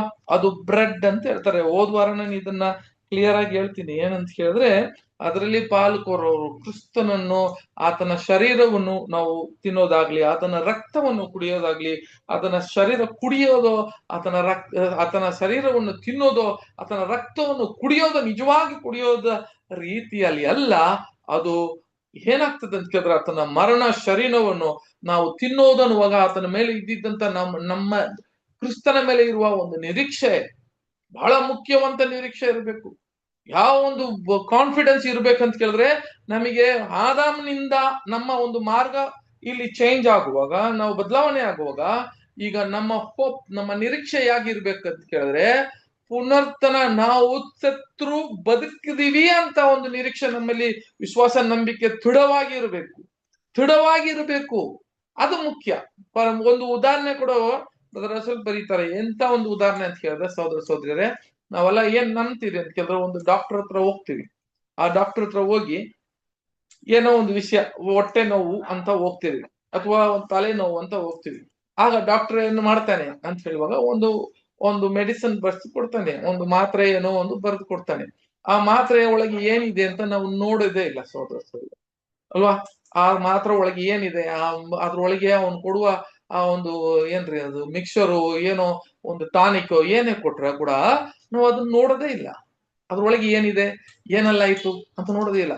ಬಹಳ ಒಂದು ನಂಬಿಕೆದಿಂದ ನಾನು ಈ ಒಂದು 3 ಹೊತ್ತು ನಾನು ಈ ಮಾತ್ರೆಯನ್ನ ತಗೊಳ್ರಿ, 3ನೇ ದಿವಸ ಇದು ಸರಿಯಾಗುತ್ತೆ ಅಂತ ಕೇಳುವಾಗ ಅದನ್ನ ನಂಬಿ ಬರ್ತೀವಿ, ಅದನ್ನ ತಿಂತೀವಿ. ತಿಂದ ಮೇಲೆ ನಾವು ಸರಿ ಆಗ್ತೀವಿ ಅಂತ ನಾವು ನಂಬ್ತೀವಿ. ಎಂತ ಒಂದು ಅವ್ರ ಮೇಲೆ ಡಾಕ್ಟರ್ ಬರ್ದಿರುವ ಮೆಡಿಸಿನ್, ಆ ಒಂದು ಮಾತ್ರೆ ಮೇಲೆ ಇಟ್ಟಿರುವ ನಂಬಿಕೆ ನೋಡ್ರಿ, ಎಂತ ವಿಷಯಗಳು. ಸೋದರ ಸೋದರಿಯರೇ, ನಿಜವಾಗಿ ಹೇಳ್ತಾರೆ ನೋಡ್ರಿ, ಬರೀ ಮಾತ್ರೆ ನಿನಗೆ ಮಾತ್ರೆ ಕೊಡೋದ್ರಿಂದ ಒಬ್ಬ ವಾಸಿ ಆಗೋದಿಲ್ಲ. ಅವನಿಗೆ ಏನಾಗ್ಬೇಕಂತ ಕೇಳಿದ್ರೆ, ತಿನ್ನುವಾಗ್ಲೇ ಅದನ್ನ ನಾಳೆ ನನಗೆ ಸರಿಯಾಗತ್ತೆ ಅಂತ ಮನಸ್ಸಿರುವಾಗ್ಲೇ ಮಾತ್ರ ಅವ್ನು ಸರಿಯಾಗ್ತಾನೆ ಅಂತ. ದೊಡ್ಡ ಕಾಯಿಲೆಗಳೆಲ್ಲ ನಿನ್ನ ಆಸ್ಪತ್ರೆಗೆ ಹೋಗ್ರಿ, ಅವರು ಡಾಕ್ಟರ್ ಏನ್ ಹೇಳ್ತಾರೆ ನಿಮಗೆ, ನೀವು ನೋಡ್ರಿ ನಂಬ್ರಿ, ನಂಬ್ರಿ, ನೀವು ಇದಾಗತ್ತೆ ಸರಿಯಾಗತ್ತೆ ಅಂತ ಮೊದಲು ನಂಬ್ರಿ ಅಂತ ಹೇಳ್ತಾರೆ. ಆ ನಂಬಿಕೆನ ಹುಟ್ಟಿಸ್ತಾರೆ ನಮ್ಮಲ್ಲಿ ನೋಡ್ರಿ. ಅವಾಗ ನಂಬಿಕೆ ಹುಟ್ಟಿಸುವಾಗ ನಾವು ಅದನ್ನ ತಿಂದ ಮೇಲೆ ನಾಳೆ ಸರಿಯಾಗ್ತೀವಿ, ವಾಸಿ ಆಗ್ತೀವಿ ಅಂತ ನಾವು ಹೆಂಗಿರ್ತೀವೋ ಅಂತ ಒಂದು ನಂಬಿಕೆ, ನಿರೀಕ್ಷೆ ಕ್ರಿಸ್ತನ ಶರೀರದಲ್ಲಿ, ಆತನ ಒಂದು ಮರಣದಲ್ಲಿ ನಾವು ಬದುಕಿರ್ತೀವಿ, ಪುನರ್ತನಲ್ಲಿ ಬರ್ತೀವಿ ಅಂತ ಒಂದು ಸ್ಟ್ರಾಂಗ್ ಫೈತ್ ಯಾರಿಗಿದೆಯೋ ಅವ್ರು ಇದರಲ್ಲಿ ಪಾಲ್ಗೊಳ್ಳುವವರಾಗಿರ್ತಾರೆ. ಅವರು ಯಾಜಕರಾಗಿರ್ತಾರೆ ಅಂತ ಹೇಳಿದ್ವಿ. ಇದು ತಂದೆಯ ದೇವರ ಮೇಲಿಟ್ಟಿರೋದ್ರಿಂದ ಅಮೇಜೆ ಅಂತ ಹೇಳ್ತಾರೆ. ನೀವು ಯಾವ್ದನ್ನ ನೀವೀಗ ನಾವು ಉಣ್ಕೊಂತೀವಿ ಅಂತ ಕೇಳಿದ್ರೆ, ತಂದೆಯ ದೇವ್ರ ಮೇಲಿಟ್ಟಿರುವ ಆ ತಿನ್ನುವ ಪದಾರ್ಥ ಕ್ರಿಸ್ತನ ಒಂದು ಶರೀರ, ಆತನ ರೊಟ್ಟಿ ಅಂತ ಹೇಳ್ತಾರೆ. ವಾಕ್ಯ ಓದನ ಸಹೋದರ ಸಹೋದರಿಯರೇ, ಯಾಜಕಕಾಂಡದಲ್ಲಿ 21ನೇ ಅಧ್ಯಾಯ 21:17 ಓದ್ರಿ.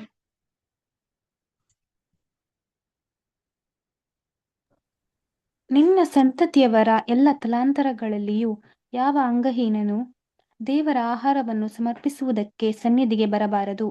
ಅಂಗಹೀನನು ಈ ಕಾರ್ಯವನ್ನು ವಹಿಸಿಕೊಳ್ಳಲೇ ಕೂಡದು. 21ನೇ ವಾಕ್ಯ ಕೂಡ ಹಂಗೆ ಓದ್ರಿ. ಬೀಜದೋಷವುಳ್ಳವನಾಗಲಿ ಬೇರೆ ಯಾವ ಕಳಂಕವಿದ್ದವನಾಗಲಿ ಯೆಹೋವನಿಗೆ ಹೋಮದ್ರವ್ಯಗಳನ್ನು ಸಮರ್ಪಿಸುವುದಕ್ಕೆ ಸನ್ನಿಧಿಗೆ ಬರಬಾರದು.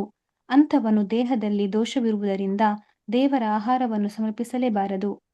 ದೇವರ ಆಹಾರ ಅಂತ ಹೇಳ್ತಾರೆ. ಅಂಥವನಾಗಿದ್ರೆ, ಇದೆಲ್ಲ ಅಂಗವಿನೋ ಅಂತ ನಮ್ಗೆ ಗೊತ್ತಿದೆ, ಒಂದು ದೊಡ್ಡ ಪಾಠ ಐತೆ ಅದ್ರೊಳಗೆ, ಯಾರಲ್ಲಪ್ಪ ಆತರ ಅಂಗವಿನ ಇರುವವರು ಅಂತ ಅಲ್ವಾ. ಸೋದರ ಸೋದರಿಯರ ಆತನ ಒಂದು ನೋಡ್ರಿ, ಅವರ ಇರುವ ಅದರಲ್ಲಿ ದೇವರ ಒಂದು ಏನ್ರಿ ದೋಷ ಇರೋರು ಯಾವ ಒಂದು ಕಾರ್ಯಕ್ಕೆ ಅವರ ಆಹಾರವನ್ನು ಏನು ಮಾಡಕ್ಕಾಗಲ್ಲಂತೆ, ತಿನ್ನಕ್ಕಿಲ್ಲ, ಯಾರು ತಿನ್ನಬಾರದು ಅಂತಾರ ಅಂತವನು.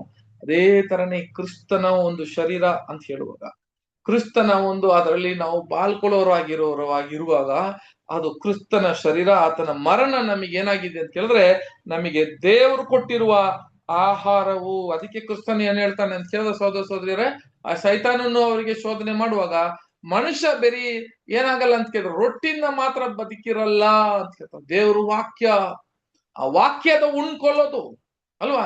ನಾವು ಯೋಬಲ್ಲಿ ನೋಡ್ತೀವಲ್ಲ ಅದನ್ನ ಯೆರೆಮೀಯದಲ್ಲಿ ನೋಡುವಾಗ ಅದನ್ನ ನೋಡಿದ ತಕ್ಷಣ ನಾನು ಏನ್ ಮಾಡಿದೆ, ಅದನ್ನ ಉಣ್ಣುಕೊಂಡೆ. ತಂದೆಯ ದೇವರು ಕೊಟ್ಟಿರುವ ವಾಕ್ಯವನ್ನು ಉಣ್ಣುಕೊಂತೀವೋ ಅದೇ ತರ ಏನ್ ಮಾಡ್ತೀವಿ ಅಂತ ಕೇಳಿದ್ರೆ ಉಣ್ಣುಕೊಂತೀವಿ ಅಂತ ಹೇಳ್ತೀವಿ. ಸಹೋದರ ಸಹೋದರರೇ, ಇದೇ ಕ್ರಿಸ್ತನ ಬಂದು ಅಲ್ಲಿ ಇದ್ದಂತ ವಿಷಯಗಳು. ಅದು ಮಾತ್ರ ಇಲ್ಲ, ಇನ್ನ ಬಹಳ ಮುಖ್ಯ ಒಂದು ವಿಷಯ ಏನಂತ ಕೇಳಿದ್ರೆ ಸಹೋದರ ಸಹೋದರರೇ, ಇದ್ರ ಮುಖಾಂತರ ಇವಾಗ ನಮ್ಗೆ ಎಲ್ಲರೂ ಗೊತ್ತು. ಈಗ ನಾನು ಹಾಕಿದ್ದು ನೋಡ್ರಿ ಮೇಲೆ ಈ ದೇವದರ್ಶನ ಇದು ಏನ್ರಿ ಯಜ್ಞ ವೇದಿ ಈ ತರ ಇದೆ. 2ಕ್ಕೂ 5ಕ್ಕೆ 5 ಮತ್ತೆ ಅದರ ಎತ್ತರ 3 ಆಗಿದೆ.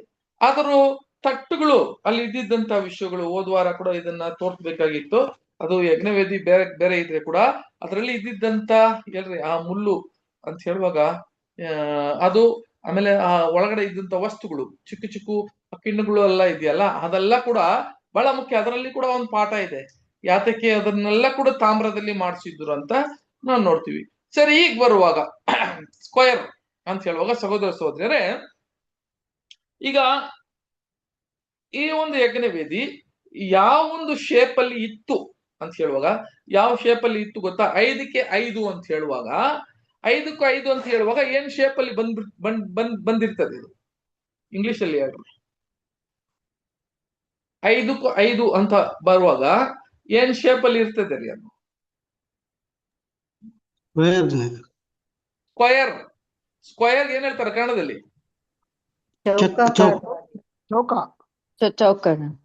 ಚೌಕ. ಓಕೆ, ಸ್ಕ್ವಯರ್ ಅಂದ್ರೆ ಎಲ್ಲರಿಗೂ ಅರ್ಥ ಆಗುತ್ತಲ್ಲ? ಅರ್ಥ ಆಗುತ್ತೆ ಬ್ರದರ್. ಅರ್ಥ ಆಗುತ್ತೆ ಎಲ್ಲರೂ, ಯಾಕಂದ್ರೆ ಸಹೋದರಕ್ಕೆ ಕೆಲವರು ಕನ್ನಡ ಮಾತ್ರ ಓದಿರ್ತೀರಾ.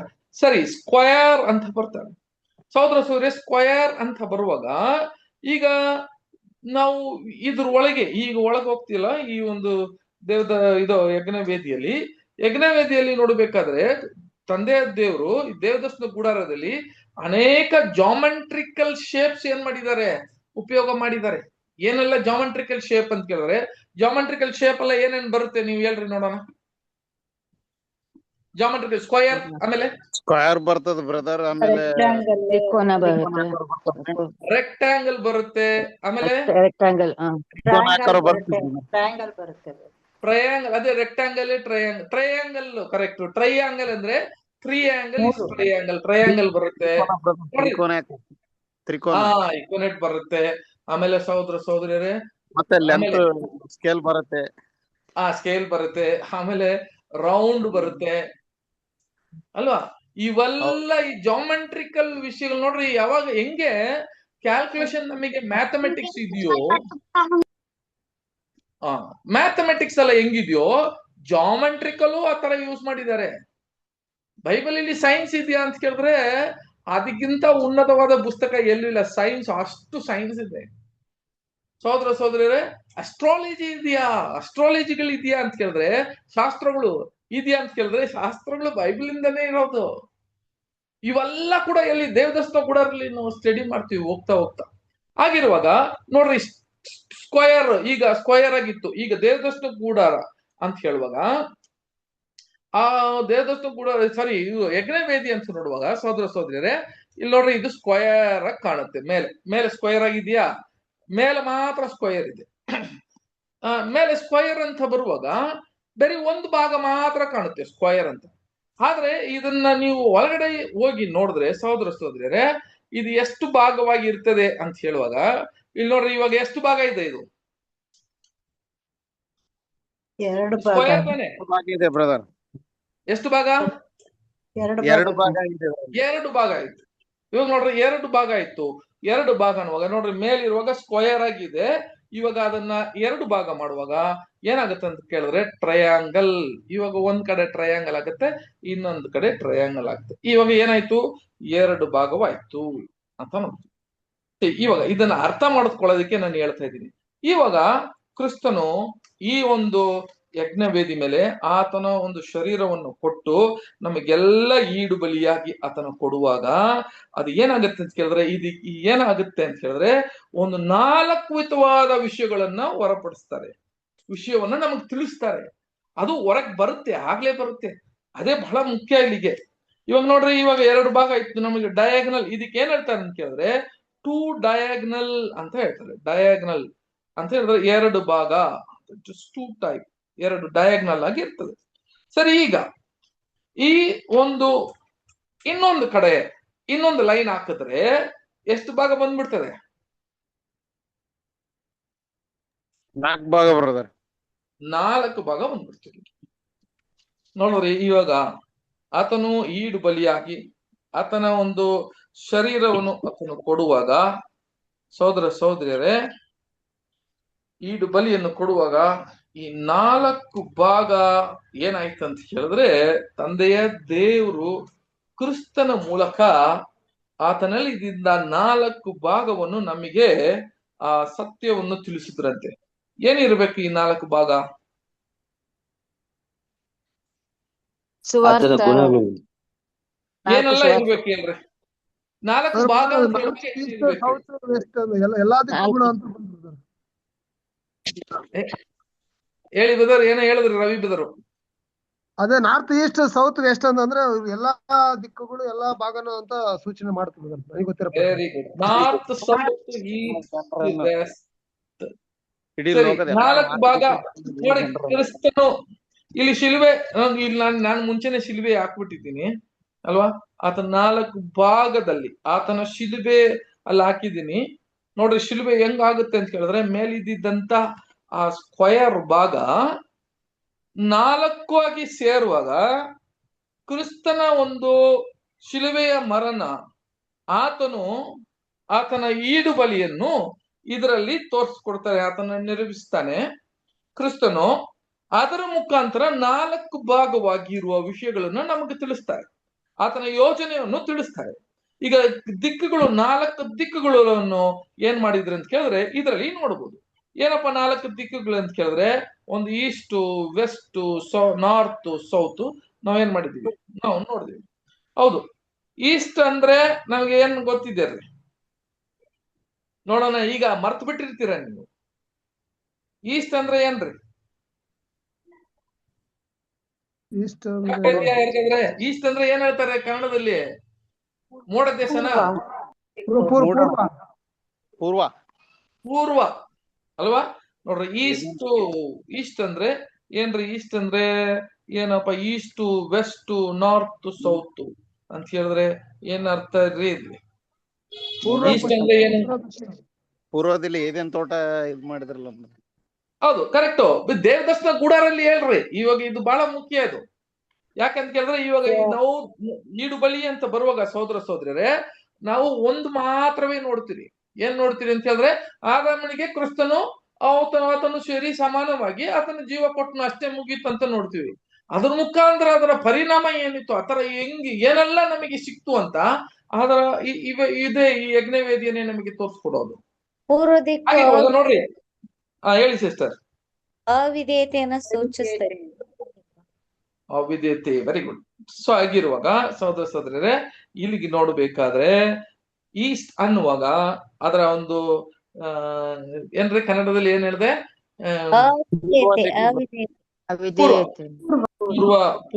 ಪೂರ್ವ ಅಂತ ಹೇಳುವಾಗ ಸಹೋದರ ಸಹೋದರರೇ ಅವಿಧೇಯತೆ ಅದನ್ನ ತೋರಿಸ್ತಾರೆ ಅಲ್ವಾ? ಹೌದು. ಹಂಗಾದ್ರೆ ನಾರ್ತ್ ಅಂದ್ರೆ ಏನಪ್ಪಾ ಅರ್ಥ? ಅದು ವಿಧೇಯತೆ, ವಿಧೇಯತೆ ಹೋಗೋದು. ಅಂದ್ರೆ ದೇವರು ಪರಲೋಕ ವಾಸ ಮಾಡುವ ಸ್ಥಳ. ವಂಡರ್ಫುಲ್ ಸಿಸ್ಟರ್, ಕರೆಕ್ಟ್ ಅಂತ ಹೇಳುವಾಗ ಇವಾಗ ಒಂದು ಈಸ್ಟ್, ವೆಸ್ಟ್ ಬಂದು ವೆಸ್ಟ್ ಅಂತ ಹೇಳುವಾಗ ಅದು ಪಾಶ್ಚಿಮಾನ ಅಂತ ಹೇಳುವಾಗ ಸಹೋದರ ಸಹೋದರರೇ, ಅದು ವಿಧೇಯತನ.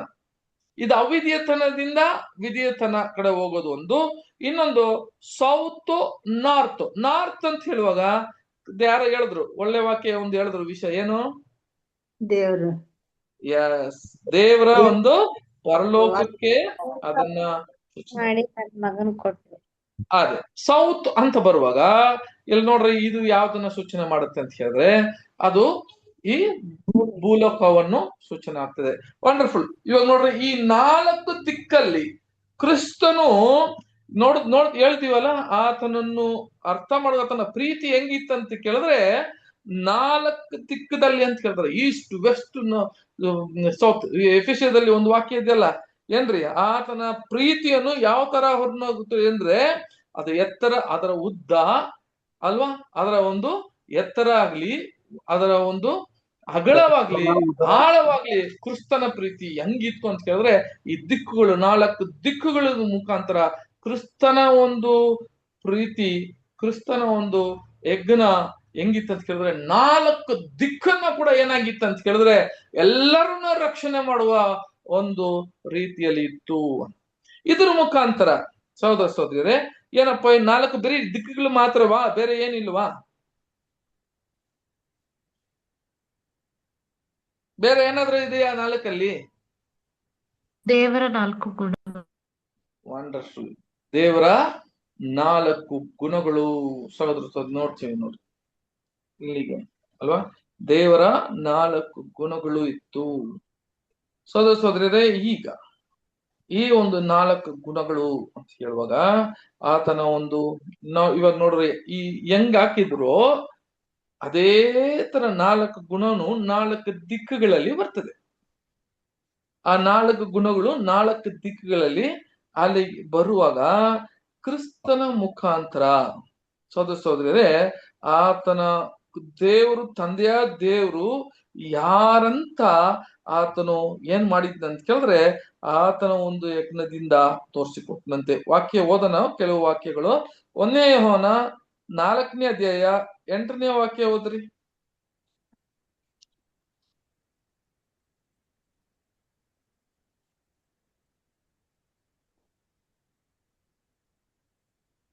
ಪ್ರೀತಿ ಇಲ್ಲದವನು ದೇವರನ್ನು ಬಲ್ಲವನಲ್ಲ, ಯಾಕೆಂದರೆ ದೇವರು ಪ್ರೀತಿಯಾಗಿದ್ದಾನೆ.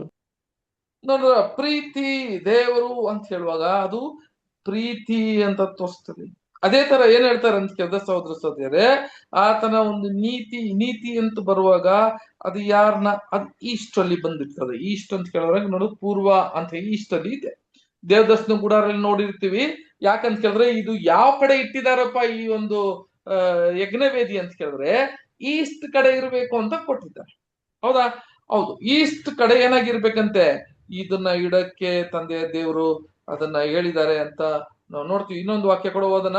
ಅದು ನೀತಿಗೆ ಯಾವ ತರ ಹೇಳ್ತಾರೆ ಅಂತ ಕೇಳಿದ್ರೆ ಕೀರ್ತನೆ 89ನೇ ಕೀರ್ತನೆ 14ನೇ ವಾಕ್ಯ ಓದ್ರಿ. 14 ಕೀರ್ತನೆ 89 14ನೇ ವಾಕ್ಯ. ನೀತಿಯು ನ್ಯಾಯವು ನಿನ್ನ ಸಿಂಹಾಸನದ ಸ್ಥಳವಾಗಿದೆ, ಕೃಪೆಯೂ ಸತ್ಯವೂ ನಿನ್ನ ಮುಂದೆ ಹೋಗುತ್ತವೆ. ನೀತಿ ನ್ಯಾಯವು ಅಂತ ಹೇಳುವಾಗ ಆತನ ಸಿಂಹಾಸನದಲ್ಲಿ ಸಹೋದರ ಸಹೋದರಿ ನೋಡ್ಬೇಕಾದ್ರೆ ಆತನ ಸಿಂಹಾಸನದಲ್ಲಿ ಏನಿಂತೆ ಅದು ಅಸ್ಥಿವಾರವಾಗಿದೆ ಅಂತ ಹೇಳ್ತಾರೆ. ನೀತಿ ನ್ಯಾಯವೇ ಅದನ್ನ ಸಿಂಹಾಸನದಲ್ಲಿ ಅಸ್ಥಿವಾರ ಬಹಳ ಮುಖ್ಯ. ನೀತಿ ನ್ಯಾಯ ಅದ್ರಲ್ಲೆಲ್ಲ ಒಳಗ್ ಬರ್ತದೆ. ಆತನ ತಂದೆ ದೇವರ ಒಂದು ಸಿಂಹಾಸನ ಅಸ್ಥಿವಾರ ಏನಂತ ಹೇಳಿದ್ರೆ ನೀತಿ ಬಹಳ ಮುಖ್ಯ. ಆ ನೀತಿಯನ್ನ ತಪ್ಪಕ್ಕೆ ತಂದೆ ದೇವರಿಗೆ ಯಾವತ್ತೂ ನೀತಿ ಏನ್ ಮಾಡಿಲ್ಲ, ಮೀರ್ಲಿಲ್ಲ. ನಮ್ಮ ಎಲ್ಲರನ್ನ ಕೂಡ ಪಾಪ ಮಾಡಿದ ತಕ್ಷಣ ಆ ಪಾಪದ ಮುಖಾಂತರ ಆದಾಮ್ನ ಏನೇ ಪ್ರೀತಿ ಇದ್ದಿದ್ರೆ ಕೂಡ ಆದಾಮ್ನಿಗೆ ಅವೆಗೆ ಸಮಯ ಕೊಟ್ಟಿಲ್ಲ. ತಂದೆ ದೇವರು ಅಂತ ನೀತಿ ಅಂದ್ರೆ ನೀತಿ ಅಷ್ಟೇ. ಅವ್ರು ಏನ್ ಮಾಡಲ್ಲ ಅಂತ ಕೇಳಿದ್ರೆ ಆ ನೀತಿಗೆ ಅಂದ್ರೆ ಸಹೋದರ ಸಹೋದರಿಯರೇ ಅದು ನೀನು ಸಾಹಿತ್ಯ ಅಂತ ಹೇಳುವಾಗ ಆತನ ಒಂದು ನಾವು ಅವರ ವಿರುದ್ಧವಾಗಿ ಹೋಗುವಾಗ, ಆತನ ವಾಕ್ಯಕ್ಕೆ ವಿರುದ್ಧವಾಗಿ ಹೋಗುವಾಗ, ಅವಿದ್ಯತನ ಇರುವಾಗ ಆ ನೀತಿ ಆತನ ಬಾಯಿಂದ ಬಂದ ಮೇಲೆ ವಾಪಸ್ ಹೋಗಲ್ಲ ಅಂತೆ. ಅದಕ್ಕೆ ನೋಡ್ರಿ ಆದಾಮ್ನ ಏನ್ ಹೇಳಿದ್ರು, ಆದಾಮ್ನ ನೋಡಿ ಆದಾಮ್ನ ಈ ಒಂದು ಹಣ್ಣನ್ನ ನೀನ್ ತಿನ್ಬೇಡ ಅಂತ ಹೇಳುವಾಗ ಅದು ಎಷ್ಟೋ ವರ್ಷಕ್ಕೆ ಮುಂಚೆ ಹೇಳಿದ್ರು. ಅವ್ರು ಇರುವಾಗ್ಲೇ ಎಷ್ಟೋ ದಿನಕ್ಕೆ ಮುಂಚೆ ಹೇಳಿದ್ರು ಇದನ್ನ ತಿಂದ್ರೆ ನೀನ್ ಸಾಹಿತ್ಯ ಅಂತ. ಅವ್ರು ಕೊಟ್ಟಿದ್ದಂತ ಜಡ್ಜ್ಮೆಂಟು ನೀತಿ ಎಲ್ಲಿ ಇತ್ತು ಅಂತ ಕೇಳಿದ್ರೆ ಅದು ಅನ್ನಲ್ಲಿ ಇತ್ತು. ಅನ್ನ ಅಂತ ಹೇಳಿದ್ರೆ ಅನ್ನಲ್ಲಿ ಇಲ್ಲ, ಅಲ್ಲೇ ಇತ್ತು. ಆತನ ಮಾತಲ್ಲಿ ಹಂಗೆ ಹೇಳಿದ ತಕ್ಷಣ ಇತ್ತು. ಅದನ್ನ ಮುಟ್ಟಿದ ಮೇಲೆ ಆ ಶಾಪ ನಿನ್ನ ಮೇಲೆ ಬರ್ತದೆ. ಅಂತ ಒಂದು ನೀತಿ ತಂದೆಯ ದೇವರು ಇಟ್ಟಿದ್ರು. ಅದೇ ತರ ನೀತಿ ಅಂತ ಕೇಳಿದ್ರೆ ಸ್ವಲ್ಪ ಕೂಡ ಏನಿಲ್ಲ, ಕನಿಕಾರ ತೋರ್ಸಲ್ಲ ತಂದೆಯ ದೇವರು. ಆ ನೀತಿ ಪ್ರೀತಿಯನ್ನ ಸರಿಯಾದ ರೀತಿಯಲ್ಲಿ ಅರ್ಥ ಮಾಡ್ಕೊಬೇಕು. ಅದು ನೀತಿ ಅಂತ ಬರುವಾಗ ಸಹೋದರ ಸಹೋದರರೇ ನಾವು ಹಳೆ ಒಡಂಬಡಿಕೆಯಲ್ಲಿ ನೋಡ್ತೀವಿ ಏನಂತ ಕೇಳಿದ್ರೆ ಆ ವಿಶ್ರಾಂತಿ ದಿನ ಏನ್ ಮಾಡಿದ್ರು, ಒಂದು ರೂಲ್ಸ್ ಕೊಟ್ಟಿದ್ರು. ಏನಪ್ಪಾ ಒಂದು ನಿಯಮಗಳು ಕೊಟ್ಟಿದ್ರು ಅಂತ ಕೇಳಿದ್ರೆ, ಈ ಸಬಾತು ಬರುವಾಗ, ಆ ವಿಶ್ರಾಂತಿ ಅಂತ ಹೇಳುವಾಗ, ಸಬಾತ್ ದಿನದಲ್ಲಿ ಯಾರು ಕೆಲಸವನ್ನು ಮಾಡಬಾರದು ಅಂತ ಹೇಳಿದ್ರು. ಯಾರು ಕೆಲಸವನ್ನು ಮಾಡಬಾರ್ದು. ಅದಕ್ಕೆ ಮುಂಚೆನೆ ನೀ ಏನ್ ಮಾಡ್ಬೇಕಂತ ಕೇಳಿದ್ರೆ, ಏನೆಲ್ಲ ಬೇಕಾಗಿದೆಯೋ ಅದನ್ನ ತಗೊಂಬೇಕು. 7ನೇ ದಿವಸ ನೀನು ಏನಾಗಿರ್ಬೇಕು, ನಿನಗೆ ಅದು ಸಬಾತು, ಅದ್ರಲ್ಲಿ ಯಾರು ಕೆಲಸ ಮಾಡಂಗಿಲ್ಲ ಅಂತ ಹೇಳುವಾಗ ಒಬ್ಬನು ಮಾತ್ರ ಹೋಗಿ ಅವನ್ ಏನ್ ಮಾಡ್ತಾನೆ ಅಂತ ಕೇಳಿದ್ರೆ, ನಮ್ಗೆಲ್ಲ ಗೊತ್ತಿದೆ, ಅವನು ಹೋಗಿ ಏನ್ ಮಾಡ್ತಾನೆ, ಸೌದೆ ಎಲ್ಲ ತಕೊಂತಾನೆ. ಯಾವುದು ಹೌದು, ತಗೊಂಡ ತಕ್ಷಣ ಅವಾಗ ಮೋಸದಿಗೆ ಕನ್ಫ್ಯೂಷನ್ ಆಗುತ್ತೆ. ಏನ್ ಮಾಡ್ತಾ, ಏನಪ್ಪಾ ಇವನು ದೊಡ್ಡ ವಿಷಯಗಳು ಏನು ಮಾಡಿಲ್ಲಲ್ಲಪ್ಪ, ಏನು ಪಾಪ ಏನು ಮಾಡಿಲ್ಲ, ಇವನು ಹೋಗಿ ಅವನಿಗೆ ಬೇಕಾಗಿರುವ ಆಹಾರಕ್ಕಾಗಿ ಅವನು ತಗೊಂಡ್ಬಂದಿದ್ದಾನೆ, ಅವನು ಮಾಡ್ಬೇಡ ಅಂತ ಹೇಳಿದ್ರು ಕೆಲ್ಸ, ಆದ್ರೆ ಇವನು ಮಾಡಿದಾನೆ, ಹೇಗೆ ಇದು, ಏನ್ ಮಾಡೋದು, ಈಗ ಏನ್ ಮಾಡ್ತಾರೆ ಅಂತ ಕೇಳಿದ್ರೆ, ಆ ನೀತಿ ಅಂತ ಬರುವಾಗ ತಂದೆ ದೇವ್ರಿಗೆ ಹತ್ರ ಬಂದು, ದೇವ್ರೇ ಇವನು ಹಿಂಗ್ ಮಾಡಿದ್ದಾನೆ, ಏನ್ ಮಾಡ್ಲಿ ಅಂತ ಹೇಳುವಾಗ ತಂದೆ ದೇವ್ರನ್ನ ಸಾಕ್ರಿ ಅಂತ ಹೇಳಿ, ಅದರ ಒಂದು ನೀತಿ ಅನ್ನುವಾಗ ಅದು ನೀತಿನೇ, ಅದನ್ನ ಸಾಯಲೇಬೇಕು ಅನ್ನುವಾಗ ಸಾಯಲೇಬೇಕು. ನೋಡ್ರಿ, ಹಿಂಗೆ ಕೊಟ್ಟುಬಿಟ್ರು. ಇದೇ ನೀತಿ. ತಂದೆ ದೇವರ ಒಂದು ಸಿಂಹಾಸನ ಯಾವ ಒಂದು ಆಧಾರ ಮೇಲೆ ಇದೆ ಅಂತ ಕೇಳಿದ್ರೆ, ನೀತಿ ನ್ಯಾಯವೇ ಆತನ ಸಿಂಹಾಸನದಲ್ಲಿ ಅಲ್ವಾ, ಅದೇ ಅದರ ಒಂದು ಆಧಾರ ಅಂತ ಹೇಳ್ತಾರೆ. ಹೀಗಿರುವಾಗ ಆ ನೀತಿ ನೋಡ್ರಿ, ಹಿಂಗೆ ಯಾರಾದ್ರೂ ವಿಶ್ರಾಂತಿ ದಿನದಲ್ಲಿ ಬರೀ ಆ ಸೌದೆನ ತಗೊಂಬಂದಿದ್ದಕ್ಕೆ ಆತನಲ್ಲಿ ಏನಾಗ್ಬೇಕು ಅಂತ ಕೇಳಿದ್ರೆ, ಅವನು ಮರಣಕ್ಕೆ ಪಾತ್ರನಾಗಿರ್ತಾನೆ. ಆದ್ರೆ ನಮ್ ಯೇಸು ಸ್ವಾಮಿ ಕ್ರಿಸ್ತನು ಅವ್ರು ಬಂದ ಮೇಲೆ ಆತನು ಕೂಡ ಯೂದನಾಗಿ ಇದ್ದಿದ್ದಂತ ಒಂದು ವಿಷಯ. ಅದೇ ತರ ಆತನು ಆ ನಿಯಮಗಳಲ್ಲಿ ಆತನು ಧರ್ಮಶಾಸ್ತ್ರದ ಕೆಳಗೆ, ಆ ಧರ್ಮಶಾಸ್ತ್ರಕ್ಕೆ ಕ್ರಿಸ್ತನು ಕೂಡ ಅದನ್ನ ಫಾಲೋ ಮಾಡ್ಬೇಕಾಗಿತ್ತು. ಅವರು ಏನ್ ಮಾಡಿದ್ರು ಅಂತ ಕೇಳಿದ್ರೆ, ಆ ವಿಶ್ರಾಂತಿ ದಿನದಲ್ಲಿ ಅವರು ಕೆಲಸ ಮಾಡಿದ್ರ, ಏನಾದ್ರ ಮಾಡಿದ್ರ ಅಂತ ಕೇಳಿದ್ರೆ, ಅವ್ರು ಏನ್ ಮಾಡಿದ್ರು ಅಂತ, ಎಲ್ಲಾ ಅದ್ಭುತವನ್ನು, ಎಲ್ಲಾ ವಾಸಿ ಮಾಡೋದನ್ನು, ಎಲ್ಲಾ ಒಂದು ಕಾರ್ಯಗಳು ಅವ್ರು ಮಾಡುವಾಗ ಆ ವಿಶ್ರಾಂತಿ ದಿನ ಸಬಾತಲ್ಲೇ ಮಾಡಿದ್ರು.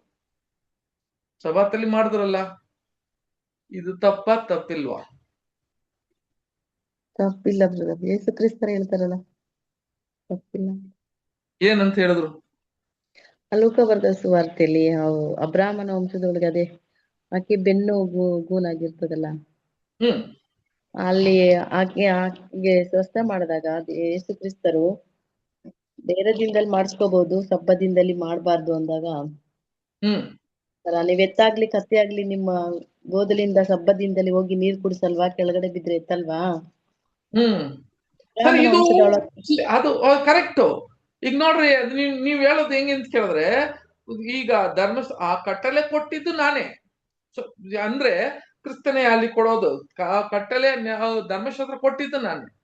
ಏನಂತ ಕೇಳಿದ್ರೆ, ನೀನು ಒಂದು ಜೀವವನ್ನು ಉಳ್ಸಕ್ಕೆ ಹೋಗ್ತೀಯಾ, ಅಲ್ಲಿ ಕೂಡ ಒಂದು ಮನುಷ್ಯ ಆ ಸೌದೆನ ತಗೊಂಡು ಹೋಗ್ತಾನೆ. ಏನಕ್ಕೆ ಅಂತ ಕೇಳಿದ್ರೆ, ಆತನ ಒಂದು ಆಹಾರಕ್ಕಾಗಿ, ತನ್ನ ಜೀವ ಉಳಿಸ್ಕೊಳ್ಳಕ್ಕೆ ಹೋಗ್ತಾನೆ. ಅವನಿಗೆ ಸಾವು. ಕ್ರಿಸ್ತನ ಇಲ್ಲಿ ಬಂದ ಮೇಲೆ ಇಲ್ಲಿಗೆ ಒಬ್ಬನ ಒಂದು ಫಿಸಿಷಿಯನ್ ಅಲ್ವಾಗ, ಕ್ರಿಸ್ತನ ಯಾರಪ್ಪ ಅಂತ ಕೇಳಿದ್ರೆ, ಒಂದು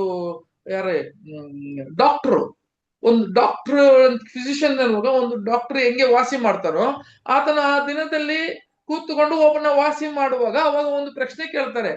ಏನ್ ಕೇಳ್ತಾರೆ ಅಂತ ಕೇಳಿದ್ರೆ, ಯಾಕಪ್ಪ ನೀನು ಈ ಒಂದು ವಿಶ್ರಾಂತಿ ದಿನದಲ್ಲಿ ಒಂದು ಸಬಾತ್ತಲ್ಲಿ ನೀನು ಮಾಡಿದೀಯಲ್ಲ, ಇವನ್ನ ನೀನು ಒಂದು ವಿಷಯ ಮಾಡಿದ್ಯಲ್ಲ, ಅವನ್ನ ಎಬ್ಬಿಸಿದ್ಯಲ್ಲ, ಈಗ ಅದು ತಪ್ಪಾನೆ, ಇದು ಒಂದು ಕೆಲಸ ತಾನೇ ಮಾಡ್ಬೇಕು. ಅವಾಗ ಕ್ರಿಸ್ತನು ಒಂದು ಹೇಳ್ತಾನೆ, ಏನಂತ ಹೇಳುವಾಗ, ನೋಡ್ರಿ, ಆ ಒಂದು ಕುರಿ ಬಿದ್ರೆ ಅದನ್ನ ಎತ್ತಾಕ್ಬೋದು. ಇವಾಗ ನಾನು ಅದನ್ನ ಎಕ್ಸಾಂಪಲ್ ಕೊಡ್ತೀನಿ. ನಾನು ಒಂದು ನನ್ನ ಪ್ರಕಾರ ನಾನು ಕೊಟ್ಟಿದ್ದದು, ಆದ್ರೆ ನಾನು ಈಗ ಇಲ್ಲಿ ಬಂದ ತಕ್ಷಣ ಕ್ರಿಸ್ತನ ಏನ್ ಮಾಡ್ತಾನೆ ಅಂತ ಕೇಳಿದ್ರೆ, ಅದನ್ನ ಮಾಡ್ಬೋದು ಅನ್ನುವಾಗ ಅವಾಗ ಎಷ್ಟೋ ಜನ ಏನೆಲ್ಲ ಮಾಡ್ಬೋದಾಗಿತ್ತಲ್ಲ.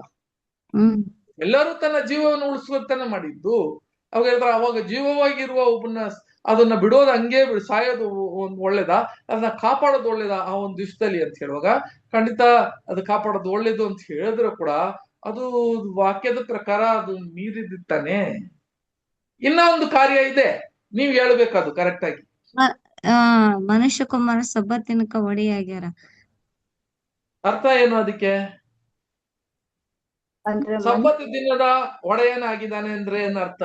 ಮನುಷ್ಯ ಕುಮಾರನು ಸಬ್ಬತ್ ದಿನಕ್ಕೆ ಒಡೆಯನಾಗಿದ್ದಾನೆ ಅಂತ ಹೇಳಿದ್ರೆ ಏನರ್ಥ ಗೊತ್ತಾ? ಸಬ್ಬತ್ ದಿನನೇ ಅವರೇ ಮಾಡಿದಲ್ಲ ಬ್ರದರ್. ಹಾ ಹ ನೋಡಿ, ಅದು ತಂದೆ ದೇವರು ಆತನು 7ನೇ ದಿವಸ ಅವರು ರೆಸ್ಟ್ ಅಂತ ಕೇಳುವಾಗ, ರೆಸ್ಟ್ ತಗೊಳ್ಳುವಾಗ ತಂದೆ ದೇವರಿಗೆ ಏನಾಗಿತ್ತು ಅಂತ ಕೇಳಿದ್ರೆ ಅದು ಸಬ್ಬತ್ ದಿನವಾಗಿತ್ತು. ಎಲ್ಲಿಗೆ? ಆದಿಕಾಂಡದಲ್ಲಿ ನೋಡ್ತೀರಿ. ಆದಿಕಾಂಡದಲ್ಲಿ 6 ದಿನ ಕೆಲಸ ಮಾಡಿ ಅವರು 7ನೇ ದಿನ ಅವರು ಸಬ್ಬತ್ತಲ್ಲಿ ಏನಾಯ್ತು? ವಿಶ್ರಾಂತಿ ಅವ್ರಿಗಿತ್ತು. ಆ ಸಬ್ಬತ್ತದಲ್ಲಿ ಮನುಷ್ಯ ಕುಮಾರನಿಗೆ ಏನಾಗಿತ್ತು ಅಂತ ಕೇಳಿದ್ರೆ ಏನ್ ಹೇಳಿದ್ರು ಅವರು ಒಡೆಯನು, ಆತನು ಮಾಡೋನು ಎಲ್ಲಾ ವಿಷಯಗಳು ತಂದೆ ದೇವರ ಒಂದು ವಿಶ್ರಾಂತಿಯಲ್ಲಿ ಮಾಡೋದಕ್ಕೆ ತಾನು ಒಡೆಯನಾಗಿದ್ನು ಅಂತ ಹೇಳ್ತಾರೆ. ಇನ್ನೊಂದು ವಿಷಯ ಏನಂತ ಗೊತ್ತಾ? ಅವ್ರು ಹೇಳ್ತಾರೆ, ಏನು ವಿಷಯ ಗೊತ್ತಿದ್ಯಾ? ಕ್ರಿಸ್ತನೆಯಲ್ಲಿ ಹೇಳ್ತಾರೆ, ನೀವು ಗೊತ್ತಿಲ್ವಾ? ಏನಂತ ಕೇಳಿದ್ರೆ ಈ ದೇವದರ್ಶನ ಒಂದು ಯಾಜಕನು ಮಾತ್ರ, ಮಹಾಯಾಜಕನು ಮಾತ್ರ ಅಲ್ಲಿ ವಿಶ್ರಾಂತಿ ದಿನದಲ್ಲಿ ಅಲ್ಲಿ ಅವನಿಗೆ ರೆಸ್ಟ್ ಇಲ್ಲ, ಅವನು ಮಾತ್ರ ಕೆಲಸ ಮಾಡ್ಬೋದು ಅಂತ ಹೇಳ್ತಾನೆ. ನಿಮ್ಗೆ ಗೊತ್ತಿದೆಯೋ ಇಲ್ವೋ ಗೊತ್ತಿಲ್ಲ, ಆತನು ಮಾತ್ರ ಕೆಲಸ ಮಾಡ್ಬೇಕು ಮಾಡ್ತಾನೆ. ಅದೊಂದು ಪರ್ಮಿಷನ್ ತಂದೆ ದೇವರು ಕೊಟ್ಟಿದ್ರು. ಯಾರು ನೋಡ್ರಿ, ಎಲ್ಲರ ಸಬ್ಬತ್ ದಿನಲ್ಲಿ ಎಲ್ಲ ತರೋರು, ಆದ್ರೆ ದೇವರ ಹತ್ರ ಒಂದು ಆತನ ಒಂದು ಹೋಗಿ ಮಾಡುವ ಎಲ್ಲಾ ಯಜ್ಞವನ್ನು ಕೊಡುವಾಗ, ಆತನ ಕೆಲಸ ಮಾಡುವಾಗ ಅದು ಯಾರಿಗ್ ಮಾತ್ರ ಅಕ್ಕಿತ್ತು ಅಂತ ಕೇಳಿದ್ರೆ ಅವರು ಪ್ರಧಾನವಾಗಿರುವ ಯಾಜಕನು ಮಾಡ್ತಿದ್ದ ಕೆಲಸ ಮಾಡ್ತಿದ್ದ ದೇವದರ್ಶನ ಗುಡಾರದಲ್ಲಿ, ಬೇರೆ ಯಾರು ಮಾಡ್ತಿಲ್ಲ. ಹಾಗಿರುವಾಗ ನೋಡ್ರಿ, ಆ ಒಂದು ಎಲ್ಲಿ ಕೂಡ ನೋಡ್ತೀವಿ, ದಾವಿದ ಕಾಲದಲ್ಲಿ ಕೂಡ ನೋಡ್ತೀವಿ, ಆ ಯಾಜಕನ್ ತಂದು ದಾವಿದಿಗೆ ಕೊಡ್ತಾನೆ ಆ ಒಂದು ದಿವಸದಲ್ಲಿ. ಸಹೋದರ ಸಹೋದರಲ್ಲಿ ಇವನು ಮಾತ್ರ ಯಾಜಕನ್, ಮಹಾಯಾಜಕನು ಕೆಲಸ ಮಾಡಬಹುದು. ಆ ಒಂದು ಸಮಾಧಾನ ವಿಷಯದಲ್ಲಿ ನೋಡ್ಬೇಕಾದ್ರೆ ಕ್ರಿಸ್ತನ ಸಾಯೋದಕ್ಕೆ ಆ ಮರಣವನ್ನು ಹಾಕುವಾಗ ಒಂದು ಏನಾಗ್ಬೇಕು ಅಂತ ಕೇಳಿದ್ರೆ ಒಂದು ರೀಸನ್ ಬೇಕು. ಒಂದು ರೀಸನ್ ಅಂದ್ರೆ ಏನ್ರಿ? ರೀಸನ್ ಏನ್ ಹೇಳ್ತಾರೆ? ಒಂದು ರೀಸನ್ ಬೇಕು. ಕ್ರಿಸ್ತನ ಶಿಲುಬೆಯಲ್ಲಿ ಹಾಕಬೇಕಾದ್ರೆ ಆತನ ಮರಣವನ್ನು ಏನ್ರಿ ಕಾರಣ ಕಾರಣ ಕಾರಣ ಬೇಕು. ಒಂದು ಕಾರಣ ಬೇಕು. ಶಿಲುಬೆಯಲ್ಲಿ ಹಾಕ್ಬೇಕಾದ್ರೆ ಸುಮ್ನೆ ಬಂದು ಶಿಲುಬೆಯಲ್ಲಿ ಹಾಕಂಗಿಲ್ಲ. ಆತನು ಕ್ರಿಸ್ತನ ಶಿಲುವೆ ಮೇಲೆ ಹಾಕ್ಬೇಕಂದ್ರೆ, ನೀತಿ ಕೊಡ್ಬೇಕಂದ್ರೆ ಆತನ ಹಂಗೆ ಬಂದು ಶಿಲುವೆ ಮೇಲೆ ಹಾಕಂಗಿಲ್ಲ ಕ್ರಿಸ್ತನನ್ನ. ಹಂಗಾದ್ರೆ ಧರ್ಮಶಾಸ್ತ್ರವನ್ನ ಇಟ್ಟೆ ಕ್ರಿಸ್ತನ ಶಿಲುವೆ ಮೇಲೆ ಹಾಕ್ಬೇಕು. ಆದ್ರೆ ಇವಾಗ ಧರ್ಮಶಾಸ್ತ್ರವನ್ನು ಮೀರ್ಬಿಟ್ಟಿದ್ರೆ ಕ್ರಿಸ್ತನು ಅದರ ಒಂದು ಈಡು ಬಲಿ ತಂದೆ ದೇವರಿಗೆ ಒಪ್ಪಿಕೊಳ್ಳೋದಿಲ್ಲ. ಯಾಕಂದ್ರೆ ಧರ್ಮಶಾಸ್ತ್ರನ ಮೀರಿದಾರಲ್ಲ, ಅವಾಗ ಹೆಂಗೆ ಅವರು ಶಿಲುಬೆಗೆ ಹಾಕಕ್ ಸಾಧ್ಯ? ಹಾಗಾದ್ರೆ ಏನಾಗಿರ್ಬೇಕಂತ ಕೇಳಿದ್ರೆ ಕ್ರಿಸ್ತನು ಆತನ ಧರ್ಮಶಾಸ್ತ್ರವನ್ನು ಪೂರೈಸಬೇಕು, ಧರ್ಮಶಾಸ್ತ್ರ ಎಲ್ಲವನ್ನೂ ಪೂರೈಸಿ ಇರಬೇಕು, ಶಿಲುಬೆಯನ್ನು ಹೊಂದಬೇಕು. ಸಾಧ್ಯ ಹೆಂಗೆ ಅಂತ ಕೇಳಿದ್ರೆ ಇದೇ ಸಾಧ್ಯ. ಏನಾಗಿತ್ತು ಇದ್ದಿದ್ದಂತ ಯೂದರು ಎಲ್ಲರೂ ಏನಾಗಿತ್ತು ಅಂತ ಕೇಳಿದ್ರೆ, ಧರ್ಮಶಾಸ್ತ್ರ ಏನ್ ಹೇಳುತ್ತೆ ಅಂತ ಕೇಳಿದ್ರೆ, ಒಬ್ಬನು ವಿಶ್ರಾಂತಿ ದಿನದಲ್ಲಿ ಸಬ್ಬಾತ್ತಲ್ಲಿ ಒಬ್ಬನ ಕೆಲಸ ಮಾಡಂಗಿದ್ರೆ ಅವನು ಮರಣಕ್ಕೆ ಪಾತ್ರನಾಗಿದ್ದಾನೆ. ಇದು ಒಂದು ದೊಡ್ಡ ಕಾರಣವನ್ನ ಇಟ್ಟು ಕ್ರಿಸ್ತನನ್ನ ಶಿಲುಬೆಗೆ ಹಾಕ್ತಕ್ಕೆ ರೆಡಿ ಆಗ್ತಾರೆ. ಅದೇ ತರ ಸಹೋದರ ಸಹೋದರರೇ ನೋಡ್ರಿ ಇಲ್ಲಿಗೆ. ಆದ್ರೆ ಕ್ರಿಸ್ತನು ತಂದೆಯ ದೇವರು ಮುಂದೆ ಆತನು ಅವಿಧೇಯತನದಿಂದ ಮಾಡಿದ್ನ ಅಂತ ಕೇಳಿದ್ರೆ ಇಲ್ಲ. ಯಾಕೆಂತ ಕೇಳಿದ್ರೆ ಆತನು ಅವನು ಆ ವಿಶ್ರಾಂತಿಗೆ, ಆತನು ಸಬ್ಬಾತಿಗೆ ಒಡೆಯನಾಗಿದ್ನು. ಆತನ ಕೆಲಸ ಮಾಡೋದಿಕ್ಕೆ ಎಲ್ಲಾ ರೈಟ್ಸು, ಎಲ್ಲಾ ಹಕ್ಕು ಇತ್ತು ಅವರಿಗೆ.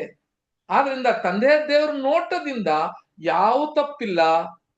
ಆದ್ರೆ ಇಸ್ರೇಲ್ ಮಕ್ಕಳು ಆ ಯಹೂದರಲ್ಲಿ ಧರ್ಮಶಾಸ್ತ್ರ ಪ್ರಕಾರ, ಅವ್ರ ಪ್ರಕಾರ ಅದು ತಪ್ಪಾಗಿತ್ತು.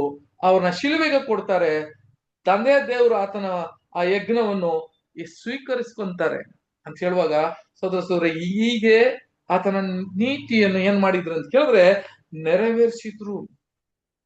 ಹೌದು, ಆತನ ಆ ಒಂದು ನೆರವೇರಿಸಿರುವ ಕಾರಣ ಇಲ್ಲಿ ನೋಡ್ರಿ ಬಹಳ ಮುಖ್ಯ ಏನಂತ ಕೇಳಿದ್ರೆ ಸಹೋದರ ಸಹೋದರರೇ, ಒಂದೊಂದು ಸಾರಿಗೂ ಆತನ ಒಂದು ಜೀವವನ್ನು ಕೊಟ್ಟದ ಮೇಲೆ ಇಲ್ಲಿ 4 ಗುಣಗಳನ್ನು ಹೊರಗಡೆ ಬರ್ತದೆ. ಇದೇ ನಾನು ಇವಾಗ ತೋರಿಸಿದ್ದು. ಆತನ ಎಲ್ಲಾ ದಿಕ್ಕದಲ್ಲಿನೂ ಎಲ್ಲಾರಿಗೂ ರಕ್ಷಣೆ ಸಿಗ್ತದಂತೆ. ಒಂದು ವಾಕ್ಯ ಓದೋಣ. 1ನೇ ಯೋಹನ 2ನೇ ಅಧ್ಯಾಯ 2ನೇ ವಾಕ್ಯ. 1 John 2nd chapter 2nd verse.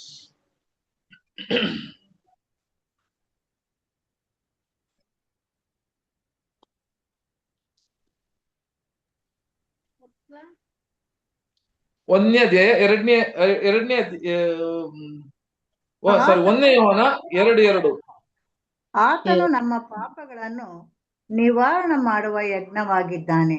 ನಮ್ಮ ಪಾಪಗಳನ್ನು ಮಾತ್ರವಲ್ಲದೆ ಸಮಸ್ತ ಲೋಕದ ಪಾಪಗಳನ್ನು ಸಹ ನಿವಾರಣೆ ಮಾಡಿದ್ದಾನೆ. ಇರುವಾಗ ಯಾಗಿರ್ತದೆ ಅಂತ ಕೇಳಿದ್ರೆ ಆತನ ಎಲ್ಲಾ ಪಾಪಗಳನ್ನು ಎಲ್ಲರ ಪಾಪಗಳನ್ನು ಅಂತ ಹೇಳ್ತಾರೆ.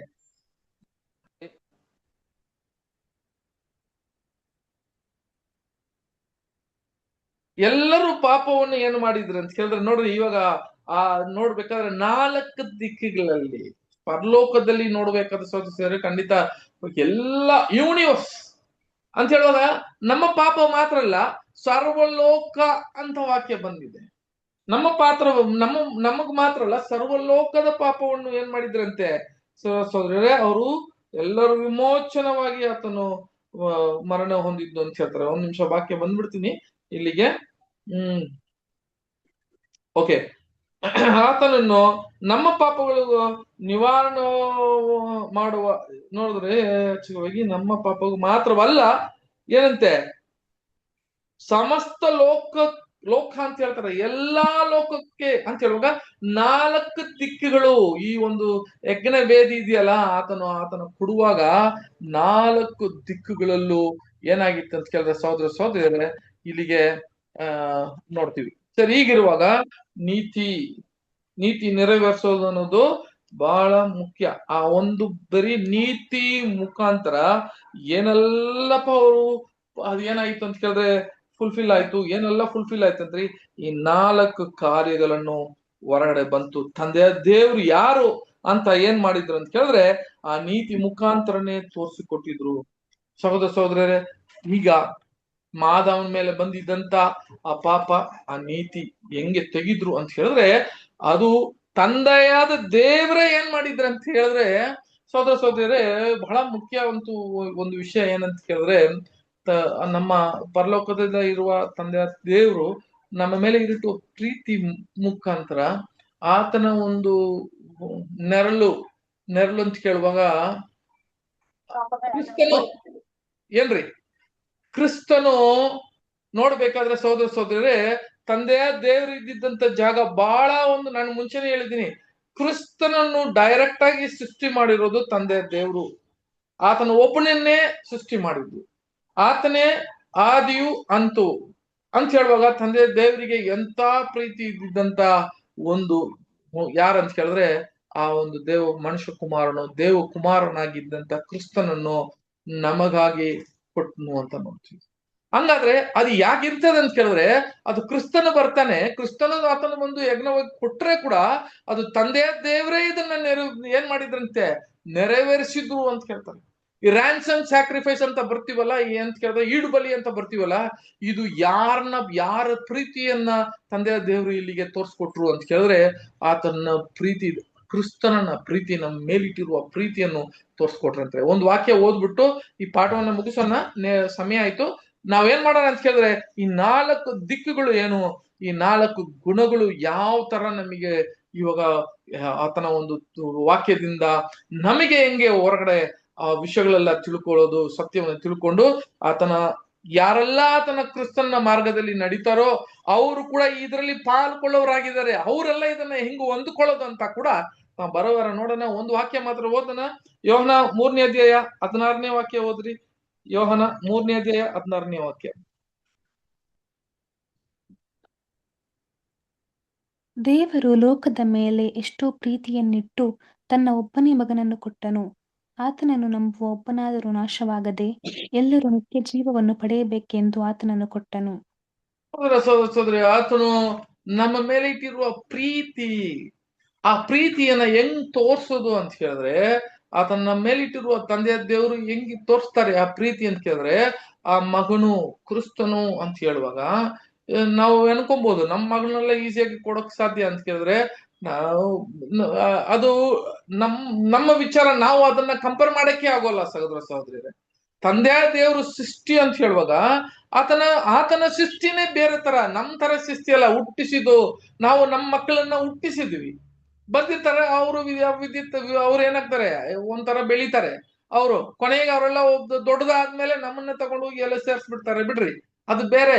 ಆದ್ರೆ ತಂದೆ ದೇವ್ರ ಮಗ ಅಂತ ಹೇಳುವಾಗ ಇಲ್ಲಿಗೆ ಸಹೋದರ ಸಹೋದರರೇ, ಅದು ಇವ್ರಿಬ್ರನ್ನ ಬೇರೆ ಬೇರೆ ಮಾಡಕ್ಕೆ ಆಗಲ್ಲ.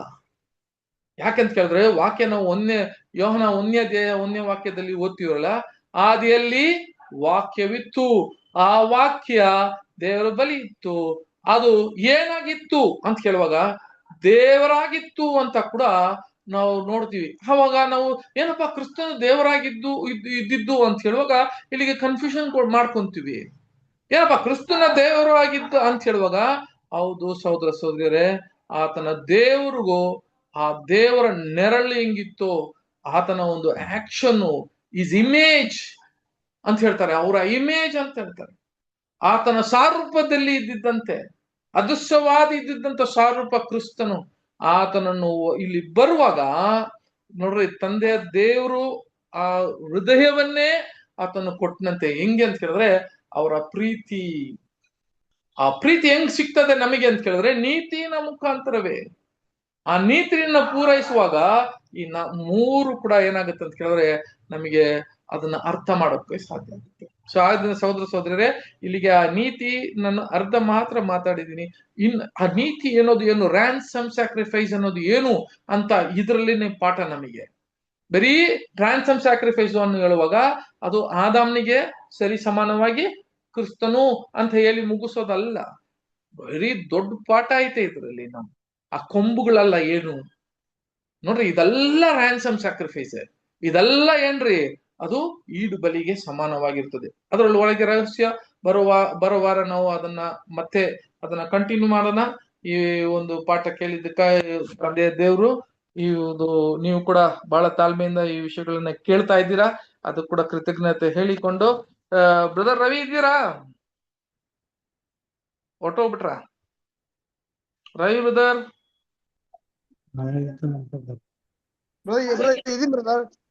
ಒಂದು ಪ್ರಾರ್ಥನೆ ಮಾಡಿ ಮುಗಿಸೋಣ. ಓಕೆ ಬ್ರದರ್, ಮಾಡ್ತೀನಿ. Thank you brother. Thank you so much. ಪ್ರಾರ್ಥನೆ ಮಾಡಿಕೊಳ್ಳೋಣ. ಪರಿಶುದ್ಧರು ಪರಿಶುದ್ಧರು ಮಹಾಪರಿಶುದ್ಧರು ಸರ್ವಶಕ್ತರು ಮಹೋನ್ನತರು ಅಗಮ್ಯವಾದ ಬೆಳಕಿನಲ್ಲಿ ವಾಸ ಮಾಡುವಂತ ನಮ್ಮೆಲ್ಲರ ಪ್ರೀತಿಯುಳ್ಳ ಪರಲೋಕದ ತಂದೆಯಾದ ಯೆಹೋವ ದೇವರೇ, ಮತ್ತೊಂದು ವಾರ್ತೆ ನಿಮ್ಮ ಪರಿಶುದ್ಧವಾದ ನಾಮಕ್ಕೆ ಪಾದಗಳಿಗೆ ನಾವು ಕೃತಜ್ಞತೆಗಳನ್ನ ಸ್ತೋತ್ರಗಳನ್ನು ಸಲ್ಲಿಸುವರಾಗಿದ್ದೇವೆ. ತಂದೆಯಾದ ದೇವರೇ, ಈ ವಾರವೆಲ್ಲ ನಮ್ಮನ್ನು ಕಾದು ಕಾಪಾಡಿ ಸಂಜೆ ವೇಳೆಯಲ್ಲಿ ಮತ್ತೆ ಎಲ್ಲ ಸಹೋದರ ಸಹೋದರಿಯರನ್ನು ಒಟ್ಟಾಗಿ ಸೇರಿಸಿ ಅಪ್ಪ ಸ್ವಲ್ಪ ಸಮಯ ನಿಮ್ಮ ವಾಕ್ಯಗಳ ಬಳಿಯಲ್ಲಿ ಕುಳಿತು ನಿಮ್ಮ ಕೃಪಾಸನದ ಬಳಿಗೆ ಬಂದು ನಿಮ್ಮ ಸತ್ಯವಾಕ್ಯಗಳನ್ನ ಸಹೋದರ ಮುಖಾಂತರವಾಗಿ ನಾವು ಕೇಳಿಸಿಕೊಳ್ಳುವಂತೆ ನೀವು ಕೊಟ್ಟುವಂತ ನಿಮ್ಮ ಮಹಾಕೃಪೆಗಾಗಿಯೂ ತಂದೆಯಾದ ದೇವರೇ ನಾವು ಕೃತಜ್ಞತೆಗಳನ್ನ ಸ್ತೋತ್ರಗಳನ್ನು ನಿಮಗೆ ಸಲ್ಲಿಸುವರಾಗಿದ್ದೇವೆ. ತಂದೆ ದೇವರೇ, ಇದುವರೆಗೂ ಕೂಡ ಜಾನ್ ಬ್ರದರ್ ಅನ್ನು ಕೂಡ ವಿಶೇಷವಾಗಿ ನಡೆಸಿಕೊಟ್ಟಿದ್ದೀರಿ, ಅವ್ರನ್ನು ಕೂಡ ವಾಕ್ಯದಲ್ಲಿ ಉಪಯೋಗಿಸಿದ್ದೀರಿ. ಕೇಳುವಂತ ಒಂದು ಸಮಯ ಅವಕಾಶವನ್ನು ದೇವರೇ ನಮ್ಮೆಲ್ಲ ಸಹೋದರ ಸಹೋದರಿಗೂ ನೀವು ಅನುಗ್ರಹಿಸಿದ್ದೀರಿ. ಅದಕ್ಕಾಗಿಯೂ ದೇವರೇ ನಾವು ಕೃತಜ್ಞತೆಗಳಾಗಿದ್ದೇವೆ. ದೇವರೇ, ದೇವದರ್ಶನದ ಗುಡಾರದಲ್ಲಿ ಅನೇಕ ನಿಮ್ಮ ಸತ್ಯ ಮಹತ್ವ ಗುಡಾರ್ಥಗಳನ್ನ ಇನ್ನೂ ನಾವು ಕಲೀಲಿಕ್ಕೆ ಮುಂದಿನ ದಿನಗಳಲ್ಲಿ ನಮಗೆ ಸಹೋದರ ಮುಖಾಂತರವಾಗಿ ನಮಗೆ ಇನ್ನೂ ಸಹಾಯ ಮಾಡ್ರಿ ಅಪ್ಪ. ಅವ್ರಿಗೂ ಬೋಧಿಸುವಂತ ಒಂದು ನಿಮ್ಮ ಪರಲೋಕದ ಜ್ಞಾನವನ್ನ ನಿಮ್ಮ ಪವಿತ್ರಾತ್ಮನ ಶಕ್ತಿಯನ್ನು ಕೊಟ್ಟು ಅವ್ರ ಕುಟುಂಬವನ್ನು ಕೂಡ ಇನ್ನು ಹೆಚ್ಚಾಗಿ ಸೇವೆಯಲ್ಲಿ ನಡೆಸ್ರಿ. ಈ ಕೂಟದ ಆರಂಭದಿಂದ ಹಿಡಿದು ಅಂತ್ಯದವರೆಗೂ ನಮ್ಮೆಲ್ಲರ ಮಧ್ಯದಲ್ಲಿ ನೀನೆ ತಾನೇ ಇದ್ದು ಅಪ್ಪ ನಡೆಸಿಕೊಟ್ಟಿದ್ದಕ್ಕಾಗಿಯೂ ನಿಮಗೆ ಮತ್ತೊಂದು ವಾರ್ತೆಯ ಕೃತಜ್ಞತೆಗಳನ್ನು ಸಲ್ಲಿಸುತ್ತಾ ಈ ಚಿಕ್ಕ ಪ್ರಾರ್ಥನೆಯನ್ನ ನಿಮ್ಮ ಪ್ರೀತಿಯ ಒಬ್ಬನೇ ಮಗನು, ನಮ್ಮ ಕರ್ತನು, ನಮ್ಮ ರಕ್ಷಕನು, ಒಡೆಯನು, ವಿಮೋಚಕನಾಗಿರುವ ಯೇಸು ಕ್ರಿಸ್ತನ ಪರಿಶುದ್ಧ ನಾಮದಲ್ಲಿ ಪ್ರಾರ್ಥಿಸಿ ಬೇಡಿ ಹೊಂದಿಕೊಂಡಿದ್ದೇವೆ ನಮ್ಮ ಪರಲೋಕದ ತಂದೆಯೇ. ಆಮೇನ್. Thank you brother. Thank you, brothers. Thank you, sisters.